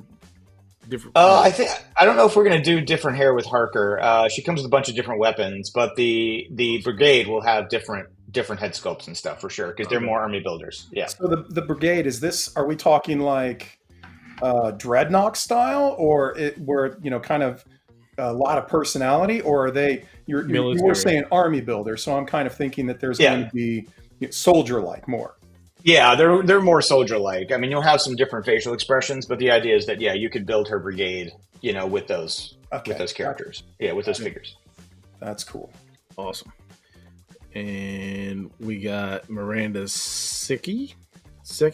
Miranda Seek. Seek. Okay. Yes. So Miranda is a character that is, she's not evil necessarily, but she's not good either. She's kind of, she robs tombs and those kind of things, collects artifacts. So you'll see things in her character where she'll show up with different artifacts. And this is a story reveal that will happen later, but like she essentially is recreating Frankenstein's laboratory. So she's looking to rebuild Frankenstein's laboratory, but she has different artifacts that she collects. So she's kind of she's kind of, she just wants nice things. Awesome. I'll put it that way. She wants nice things and she's going to go after them and find them. And don't read into that at all, right? Yeah. So you'll see different things that show up with her character as well. Like, again, different accessories that kind of are big, like story points. Cool. Okay. That happen. Yeah. That's cool. I'm definitely interested in seeing a color render of this because this one looks good. So we've been very focused on Operation Monster Force at the moment. We have. But G. Zambrano has asked, as the self-proclaimed ambassador of the 1/18th collectors, awesome, you are welcome to that title, sir. Are Lady Bucks coming for us too? Yeah, like we previewed some stuff at Joe Fest in our slide deck about potentially a next wave of the world of Eagle Force and stuff that includes some female characters there. So I think the goal is we want to do them. I think at the end of the day, like any of these things, and I always kind of emphasize on shows. I feel like a broken record, but like pre-orders are really important, right? They kind of show us if there's interest in the line or not. Yeah. And so, luckily, with Big Bad, like currently, we're not taking any deposits. It's really pre-order, which you can cancel anytime, but it really helps us understand like what the demands are for things. We really want to do females in 1/18 scale. Sculpts are done. We really want to figure out how to get them out. It really just depends on like, do we see enough, pre-orders to make it happen? So, Carlos, I'm sorry. I feel bad for your son. I'm sorry, buddy. You can't. Yeah, I've got cool stuff, so you got to be a goober. That's look. There are a lot of careers you don't need a college education for. I was just saying, you can be a trade, right? Get a trade, yeah. Get in the trades, and I mean, I'm just saying, maybe that's the better way to go. Anyway. Not only do you get cool action figure information from the guys behind the scenes, but we also give life advice over here. Right. I mean, that's it. There's, look, you can do very well in the trades. I'm telling my kids to do the same thing. Just so you know. Absolutely. All right. I think this might be the last one. Wave 2. Crimson Moon. Oh, Crimson Moon. So Crimson Moon, for those who don't know, is sort of a prequel story to Operation Monster Force that takes place in the 70s. The first wave is pretty much all bad guys. So the next wave is pretty much all good guys. Commander Blitzkrieger is obviously not a good guy, but the rest of the characters here, and this includes Declan Van Helsing's father, Adrian. So that is kind of the idea behind that. So these guys are essentially responsible for battling the Crimson Moon and what happens in that storyline. That does lead to future storylines in Monster Force in modern day, right? So this guy looks like a badass. Yes, Dalton's a badass. The Face is a public domain character that I just love that we're kind of bringing into the line. So if you look at public domain comic books, you'll see a character called the Face, which I've always loved, and so we're bringing him forward. Johnny Spector is kind of our warlock. Adrian Van Helsing essentially is Declan's father. A couple other characters will show up here as well that are not pictured here, but this is essentially the continuation of the Crimson Moon storyline. I don't know if we're going to do more Crimson Moon past this. I think it may just be these two waves, but the idea is that it's a prequel story to Operation Monster Force. Would there be what's his name? The guy that we were just talking about that's almost immortal. Would there be like a different version of him that you think might show up, or? If he appeared, he'd look very similar to how he looks currently. His design has kind of always stayed. If you do go and get those Midnight Men comics, you'll see that he kind of looks the same in that too. So he's kind of made he might show up in the story elements of it, but yeah, from a figure perspective, he probably wouldn't be offered here. Gotcha. Okay. Well, we have a question from G.I. Joe for Life. Who won the first giveaway? What's the story and time period for Soldiers of Fortune? So Soldiers of Fortune is really not story oriented. Actually, it's one of the only lines that we're doing that is not story focused. It's focused on more like, world, your own collection world building and army building and that kind of thing. So that's the big.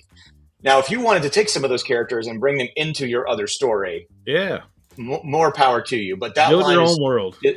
That line is very much focused on customization, army building, and bring these things. You might see different color schemes that are close to other lines that we do in case you wanted to maybe augment a character from Operation Monster Force with something from Soldiers of Fortune. So there's those kind of things that but Soldiers of Fortune we're focusing a lot on, you see that kind of the first wave that we did. It's focusing a lot on, troopers, like I said, also like these characters as well, agents versus spies. It's kind of characters you can add to your collection. That's kind of the focus of Soldiers of Fortune. Nice. So Trey, did you say you were done with the slideshow here? Yeah, I think so. Let me check one slide in there. Yeah. No, I got a couple more. Couple more. Okay. This is from Jay. Jay has asked, what's the ETA on Phantom Core? Here's the head. Here's the Lieutenant Raven head right there. You can see nice. He's right there. Yeah. All right. So the idea for the Phantom Core exclusive is this was our show exclusive for this year. Mm-hmm. So we've been offering it as essentially an in-person pre-order. And so the last show that we're going to as Legion's Con for the year. Mike, I don't even want to talk about this a little bit. I've been talking all the time. So why don't you talk a little bit about this? Yeah, So, so Mike. we want to do something a little different. Again, this thing's been being made behind the scenes, but we offered this for pre-order in person. It kind of gives you a little, I don't know, interaction with us, right? Whether you want it or not, you still got it. And so we've got a opportunity to get this again at Legions, and I think we talked about this over the summer that the demand for this figure was so high from everyone who was unable to attend a convention that they wanted to see it on Big Bad. And so we're going to fulfill that request and publish this perhaps a little differently, maybe for like a limited time type thing. We're not sure yet. We're talking through those details, but everyone's going to have an opportunity to get it. And then it will probably be, if all goes according to plan, it's probably right in that Q1 area again. So it's again, it's not too far off. And when I say Q1, don't think January, because there are 3 months per quarter. So right. No, we're close on this one though. There's some things that we're wrapping up right now. Like you said, Bill's got the Lieutenant Raven sculpt at his place right now, and so it's very close. Nice. Nice. Cool. I think there is this one more, and it's Jay's too. Jay wants to know, who are these guys? So those are the Sentinels. So like essentially, General Brown is part of that team of generals, and those are the other generals as part of that group. And so you buy the General Brown figure, but you can also make these guys as well and form the full team of Sentinels. There's also other generals that we will introduce later as well. But yeah, the idea is that General Brown figure is also essentially kind of a little bit of an army builder where you can get kind of other heads and other things like that. Yeah. I have multiple ordered. I will be making one of each. Yeah. I think Jameson was wondering about Mamba and 112th, and I think we showed that off at Joe Fest as well, didn't we? Ooh, I can show that off. Yeah. We did. That render exists on our Instagram somewhere. Yeah. This the guy you're talking about? That's the Mamba Men. It's the one in the middle there, next to one to the right. Him. Okay. Yep, that's General Mamba. So that's part of our first wave of Eagle Force at 6-inch. Nice. So yeah, there's going to be one more character. It's only going to be a wave of 4 for right now. But there will be, story-wise, there's a crossover between Monster Force and the first wave of Eagle Force that you'll see that kind of leads us into. Now, Eagle Force exists already as a team, but there is a crossover between these two brands that essentially ignites, sort of a new mission for Eagle Force, essentially. Okay, that's cool. Awesome. So who is this guy here in the middle? He's like a minion of somebody, or what's his story? Who, the Mamba Men? Yeah. So he's basically a troop General Mamba, troop builder, bad character. I'm assuming bad guy. Yeah. So the Mamba Men are not good. They're bad. And so they work essentially with General Mamba. Okay. So they're his kind of troop builders. Okay. All right. And then I do have a couple of more pictures from the show. There you go. So Mike teased this already. Yep. So these things look great. It sounds like they're going to be a whole wave. Yeah, they're going to come in a whole wave with a few other characters. The 2 regular skeletons are a 2-pack, and the other ones are singles. Yeah. Right on. All right. And then here we go. A look at some of the figures that are coming soon, and we've just been talking about. Yep. Man, the orange on Halloween Boy. Just that alone looks great. I mean, the pop of the color there is fantastic. Alan, can we do my second camera and then do the giveaway? Okay. Let's hop on over here. No, second camera. That was sharing. My bad. Yeah. There you go.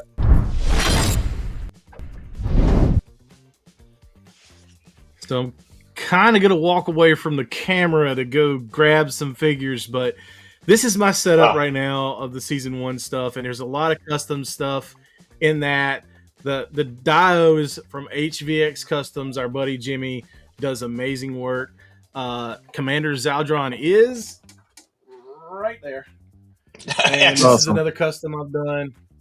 And this guy's awesome. I can't talk any more better about the articulation. I think its articulation is really good. It comes with a ton of stuff, fire effects, hands. I will say the fire effect peg may be a little big for some of the guns, and I don't know if that's something you want to address, but I want to talk about customability with this line, because there's a ton of customability with this line, especially with something like this. We take that head sculpt and I put it on a Marvel Legends body. That's a Captain America body, and it just works. And I have like 4 of those guys because I had to have something for those head sculpts to go on.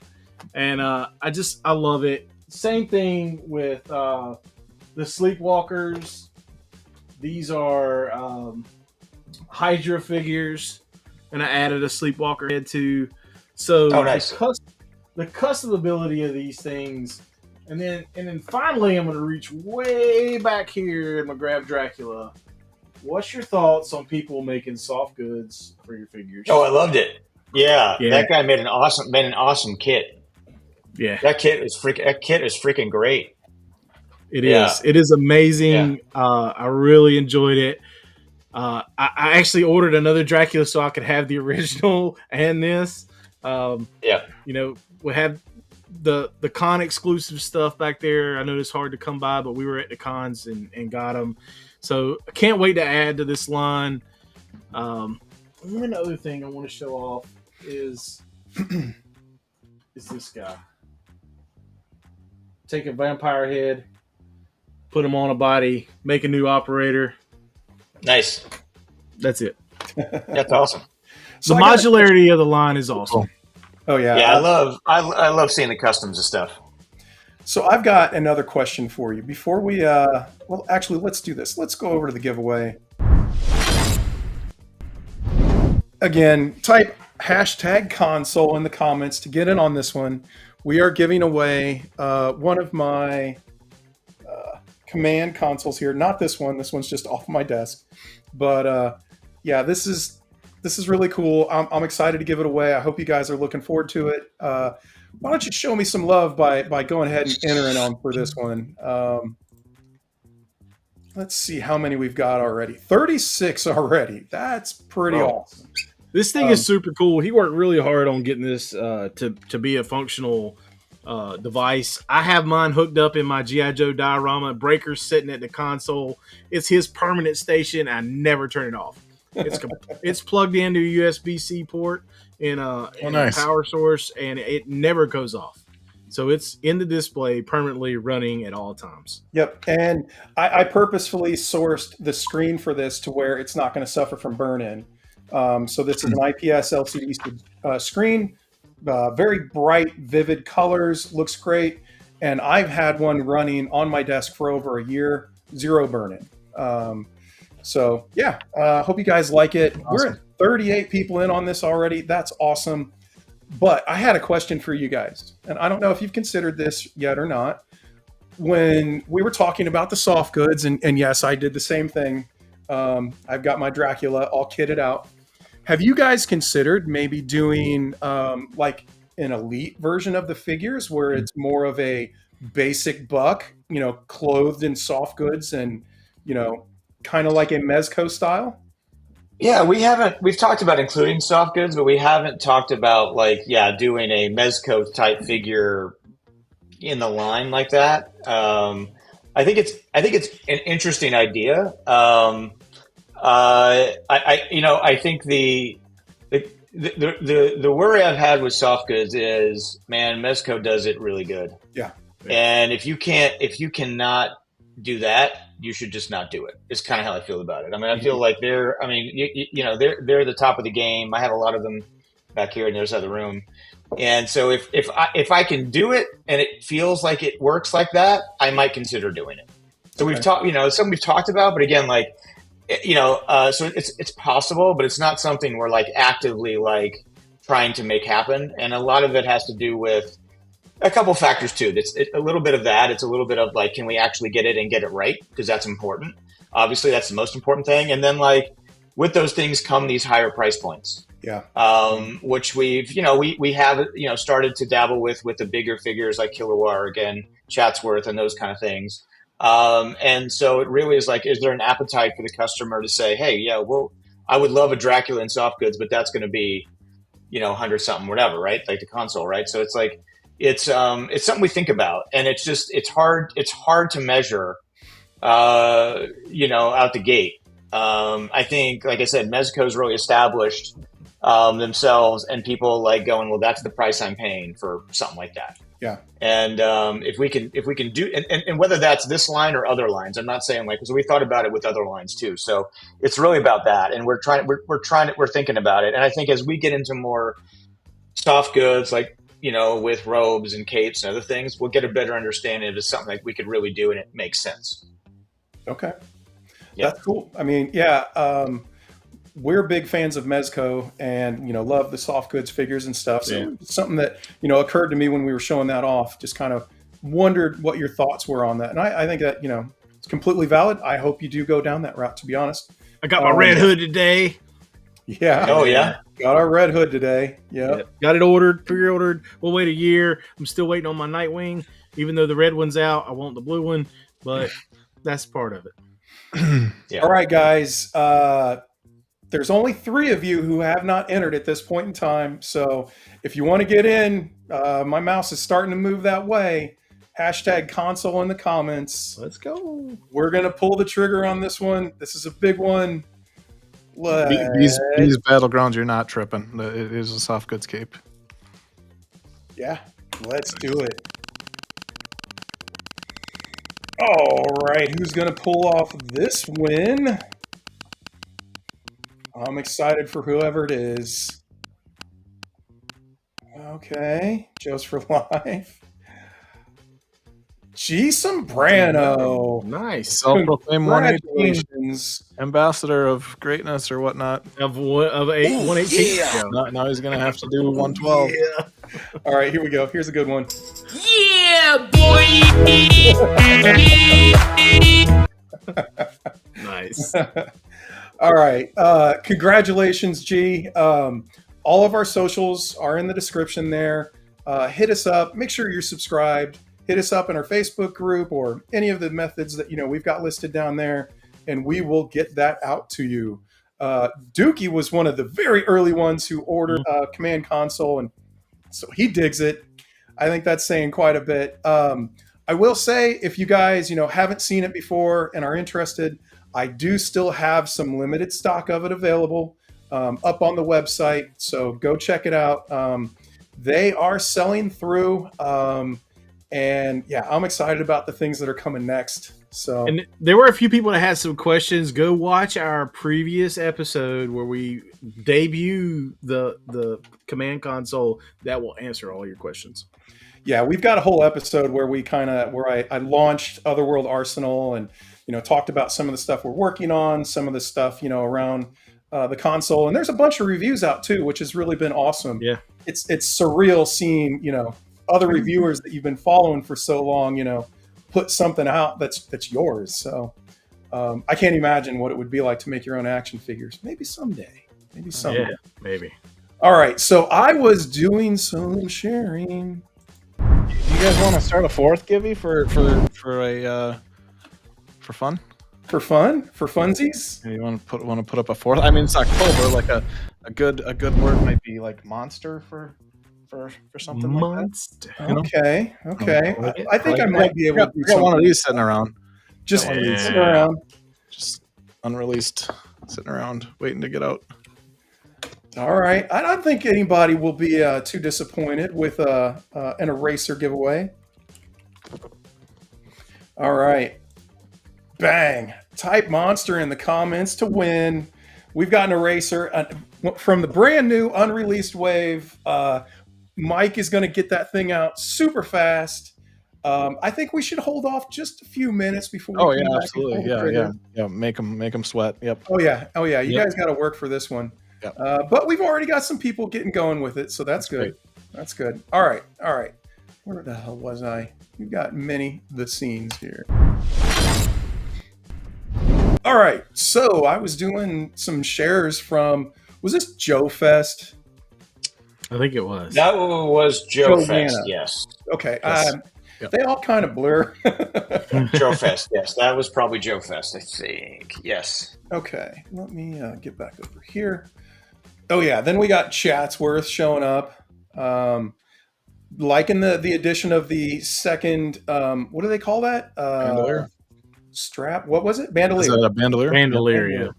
Yep. Yeah, that's really cool. So you guys said that you were considering using the one from Maestro Union? Oh, no. Memory Toys had a werebear that we were partnering with them. And this is a few years ago now, that we were going to do Chatsworth with them. And I think, after a while we developed it, we showed it around. And I think where we landed on was, although it was cool and I liked it, it was too big. Like it was too large for what we wanted our Bigfoot to be. I'm not saying Bigfoots aren't cool. Loose Collector is making an awesome giant Bigfoot, but we wanted ours to be, a different scale. And so we decided to develop our own. We took a little bit of the elements that we're going to develop with that, working with Memory Toys, and decided to kind of do our own version of that. So that's how Chatsworth came to be right now. Yeah.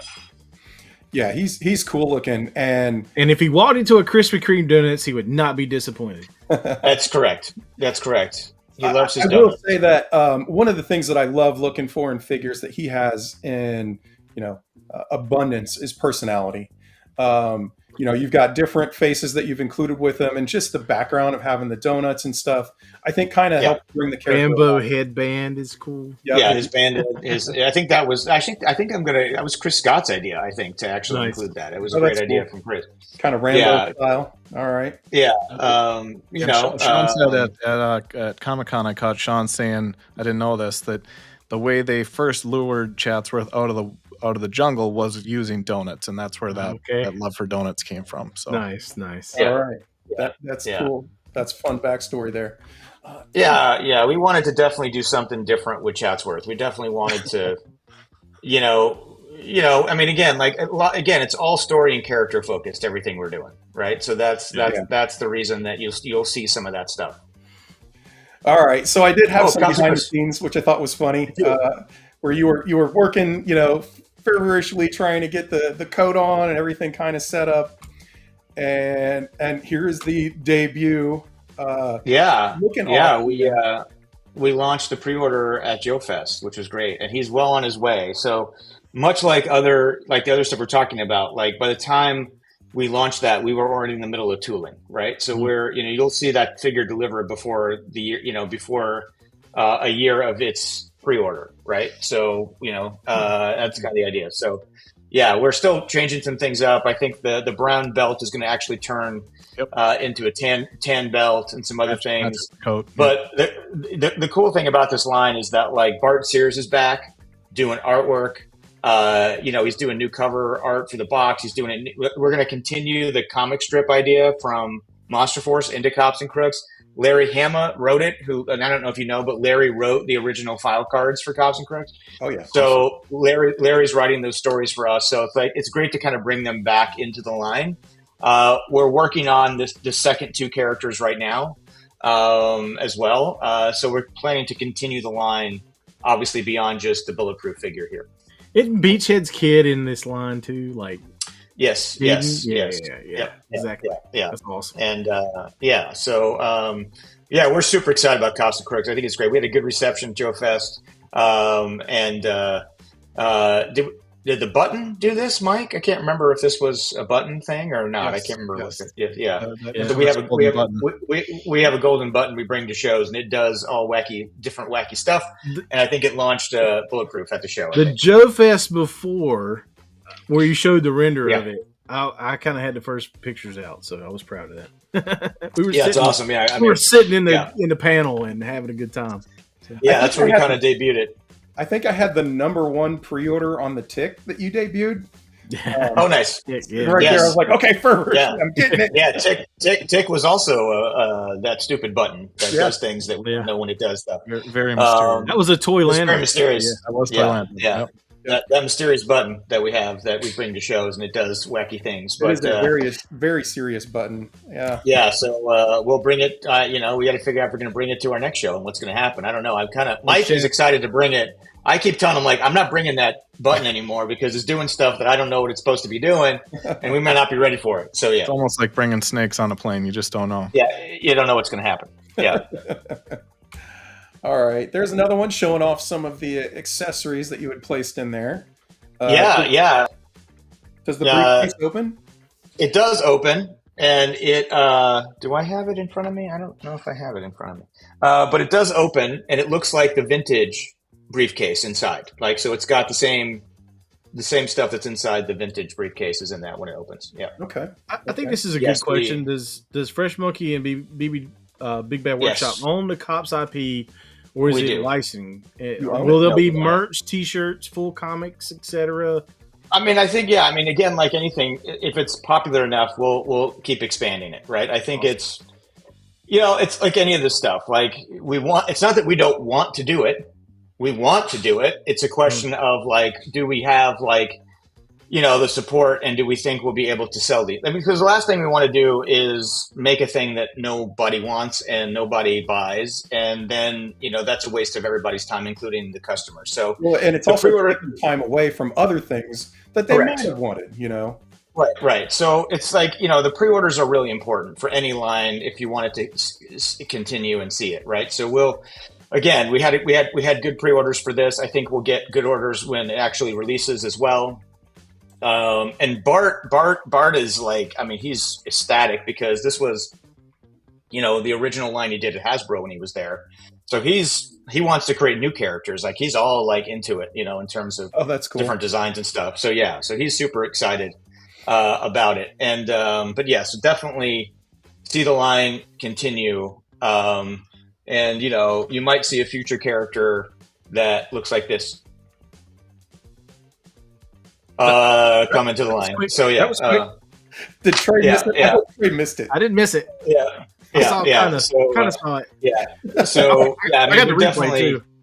Yeah, so definitely working on more stuff for sure. There will be a screen grab and an enhancement of that on our webpage tomorrow. Yeah, enhanced. Yeah. So we kind of teased this character already with after we debuted this figure at the show. So yeah, so I am super excited about Cops and Crooks. It was one of my favorite toy lines as a kid. And I've got all the original run of the comics that DC did. So we're happy to kind of bring it back. Cool. All right. That was it for that slideshow. So I do have some more stuff that I wanted to show off real quick. Specifically, yes, that. Let's get this up here as I switch things over. All right. So this is next up on the giveaway block. And tell me about this paint, this weird pattern that you've got going on there. That's isn't it? I think Chris and I were looking for something, because Chris Scott did all the art direction, for this wave, for this season, and he, we kind of wanted to land on something that we hadn't seen before, and we wanted to see if the factory could pull it off. And they've been pulling off some great camo. Like you'll see that a lot with the with the characters that are coming in the next wave. You'll see a lot with Soldiers of Fortune too. So, but this was kind of this cool pattern that we were like, I don't know if we've seen this before. Can they pull it off? And I think they did a really nice job. I can't say that I've seen that before, and I think that looks really cool. It does look really cool. And is that bullpup gridiron? That what? Gun in the right hand, the bullpup has a gridiron gun. Okay, awesome. Yep. Cool. What about the eyes here? Does he have like kind of blank, or is he invisible under there? So this is kind of transparent. Yeah. So it's essentially a transparent head that we painted. So the eyes are, transparent. Okay. That is very cool. What do we got up next here? Okay. Got a couple of the ones that we're going to have in our hands real soon. Yeah. There you go. Yeah. This is season 1 of Crimson Moon, right? Yeah. That's the first wave of Crimson Moon. And Blood for the Baron. We've got we've been the reason that kind of is a little delayed is because like I said earlier, we redid a bunch of articulation to get double disc articulation into our figures, and so this wave kind of suffered a little bit of that delay as we kind of worked through getting that articulation in. But I think it's going to make for way more premium, figures in terms of the articulation and the fluidity, I guess, of that articulation.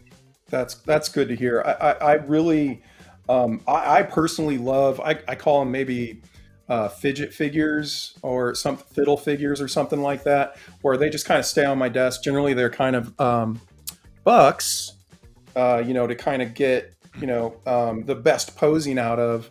And so I really enjoy, solid articulation, getting things into, when it's smooth and you don't have to heat it up and you can just kind of sit and, fidget with it. So that's really good to hear, because I know, honestly, paint can have a significant impact on, the free mobility of joints and things. So to know that you guys are, taking that much of a close look at it and stuff. And I love how you can mix and match these figures to get what you want. Like all of our stuff, you can certainly interchange a lot of parts, and you can make whatever kind of characters you would like to make. Yeah. And then, this is pretty freaking classic right there. Is there a backstory to that, or was this just a flight of fancy? That was just fun. I mean, again, this line has turned into kind of fun things we just kind of always wanted to see that maybe we don't have out there right now, including some of the agents and the spies and the different like saboteurs and those kind of things. And this figure is available if you buy the set, you get the figure for free, kind of thing. Right. So we thought it was a fun addition. And I think that's a really cool kind of get the set, get a cool bonus thing. I think that's awesome. I personally am a fan of that. Yeah, and so you've got some of your extra heads here showing off the saboteur, right? Is that right? In the background there, that's a saboteur. Yep. Yeah, that's blocking amazing. And you got to rub it. You got to rub it all the time, right? Yeah. Yeah. So the female bucks are great. I hope you've heard enough praise on them, but I think they look badass. Thanks. Yeah, I think they're going to be great. Again, we're super excited to get into the female stuff. Yeah. All right. We're over 2 hours. We are. We've had a great show. This is awesome. Chris, you got Chris in there. We know that guy. If you don't have your World War Hell stuff, go get it. Go get it. Man, that guy. Chris has been on the show multiple times. Love hanging out with Chris. Love seeing him at shows. Chris, I love how he's always close to y'all, so we can all get nearby and interact. Chris is the best. Yeah. So, any chance on World War Hell stuff hitting 1/12 scale with Monster Force? I mean, that's up to Chris. I mean, we certainly talked about it. I think his focus right now, obviously, is the Kickstarter. I mean, that's his big focus, is getting that done and fulfilled, and other things. I mean, we've talked about doing some kind of cool crossover if you'd be into that, much like we've done with some other characters. So I have one more question from one of the Facebook posts that I put up. This is from Colin Bell. He says, I have a wee question for them, which preludes a little bit of what's coming next. Will Waves 3 and 4 be available in the UK from Kapow Toys Limited, as they haven't gone up for pre-order yet? Yeah, I read that question today, actually. It's a great question. We do offer product to Kapow. They already have a season 3 order in, so I think it's a matter of time before those listings go up. They were able to put them up a while ago, and I don't know if we had a miscommunication on that or something like that. But to my knowledge and going forward, we know there's a big market over there, and we want to hit that market. And Kapow has been a good partner of ours to offer product over there, especially with all the fun going on in this place right now. So it's good to offer stuff in those countries where they can have access to that stuff. Cool, that's good news. Yeah. So it sounds like it's just kind of on them to get the listing up. I mean, I don't want to put it that way, but I can tell you that they'll have the products. Yeah. Cool. Nice. Yeah. All right. Yeah, and some of the other stuff too, like I think they're getting Tick and Chatsworth and whatnot too. So yeah. So everybody put hashtag Monster in the comments to be entered to win an early nice and early, unreleased Eraser figure. Nice. Yeah, that's awesome. That's an awesome prize, and the fact that you guys were just like, "Hey, can we get in on this?" What was I going to say? Gotta get in on it, man. Yeah. I have, while we're waiting, we're doing really well on the participants in the entry for this. But I have one more question. This is a lore question, and it's definitely something that you guys haven't revealed yet, but I want to see if I can get some sort of an answer out of you. How is Declan controlling Dracula? Oh, that's a good question. I might have to phone a friend and talk to Sean and see if Sean can answer that. I will say that again. We'll reveal it kind of as the story stuff develops. In terms of I wouldn't say he's controlling Dracula. I'll put it that way. He's not controlling Dracula, but there are reasons that Dracula is, part of this versus the other side of things. So yeah. Okay. So and that'll come up in some of the fiction that we do. And then again, what up, Jerk? If you want to bring Sean on, I'm sure he will. I got to make sure it doesn't spoil anything, but yeah, he may come on and talk more about the lore.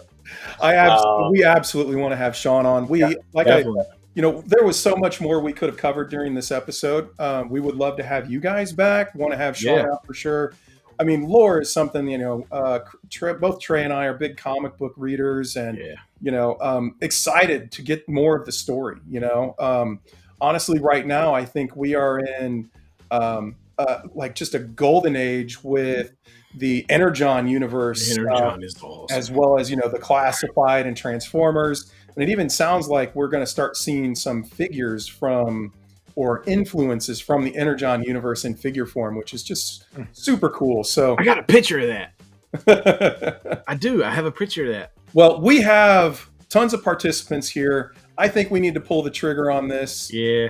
And do this giveaway and wrap this one up before 10 p.m. here.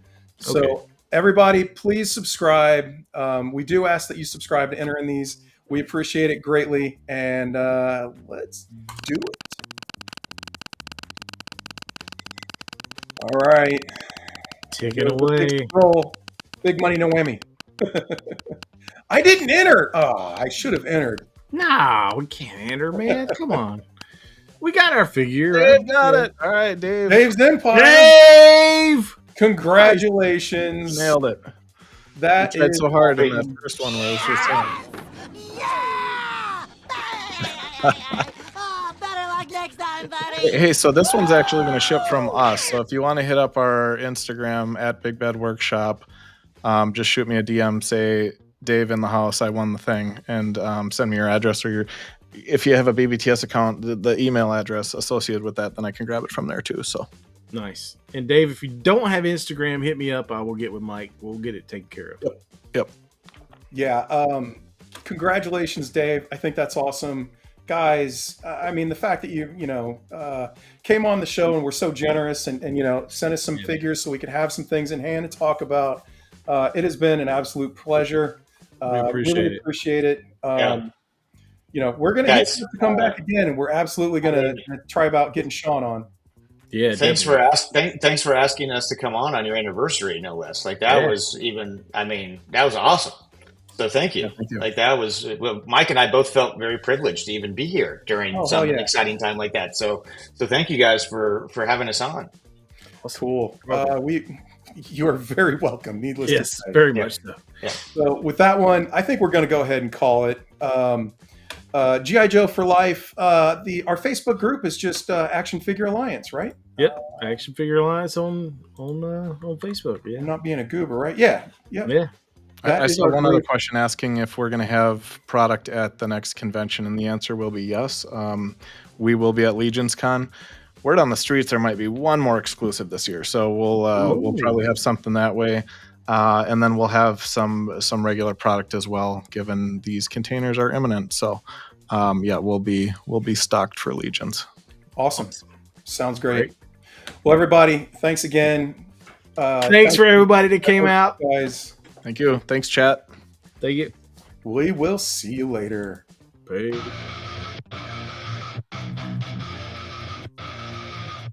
Yeah, we were on a mission, got my crew at my side. Scouring the shells, we're down for the ride. Plastic warriors all lined up tight. From the comic shop counters to the late night site. It's the thrill of the hunt, gotta make it mine. I'm out here searching, yeah, taking my time. I'll flip every aisle, don't care what it takes. For that rare chase piece, I'm raising the stakes. Action figure alliance, yeah, we're bringing the noise. Rolling deep, rolling heavy with my action toys. Collectors unite, we're breaking the chains. Plastic in hand, we're playing no games. From legends to villains, yeah, I got 'em all. Stacked up high, every hero,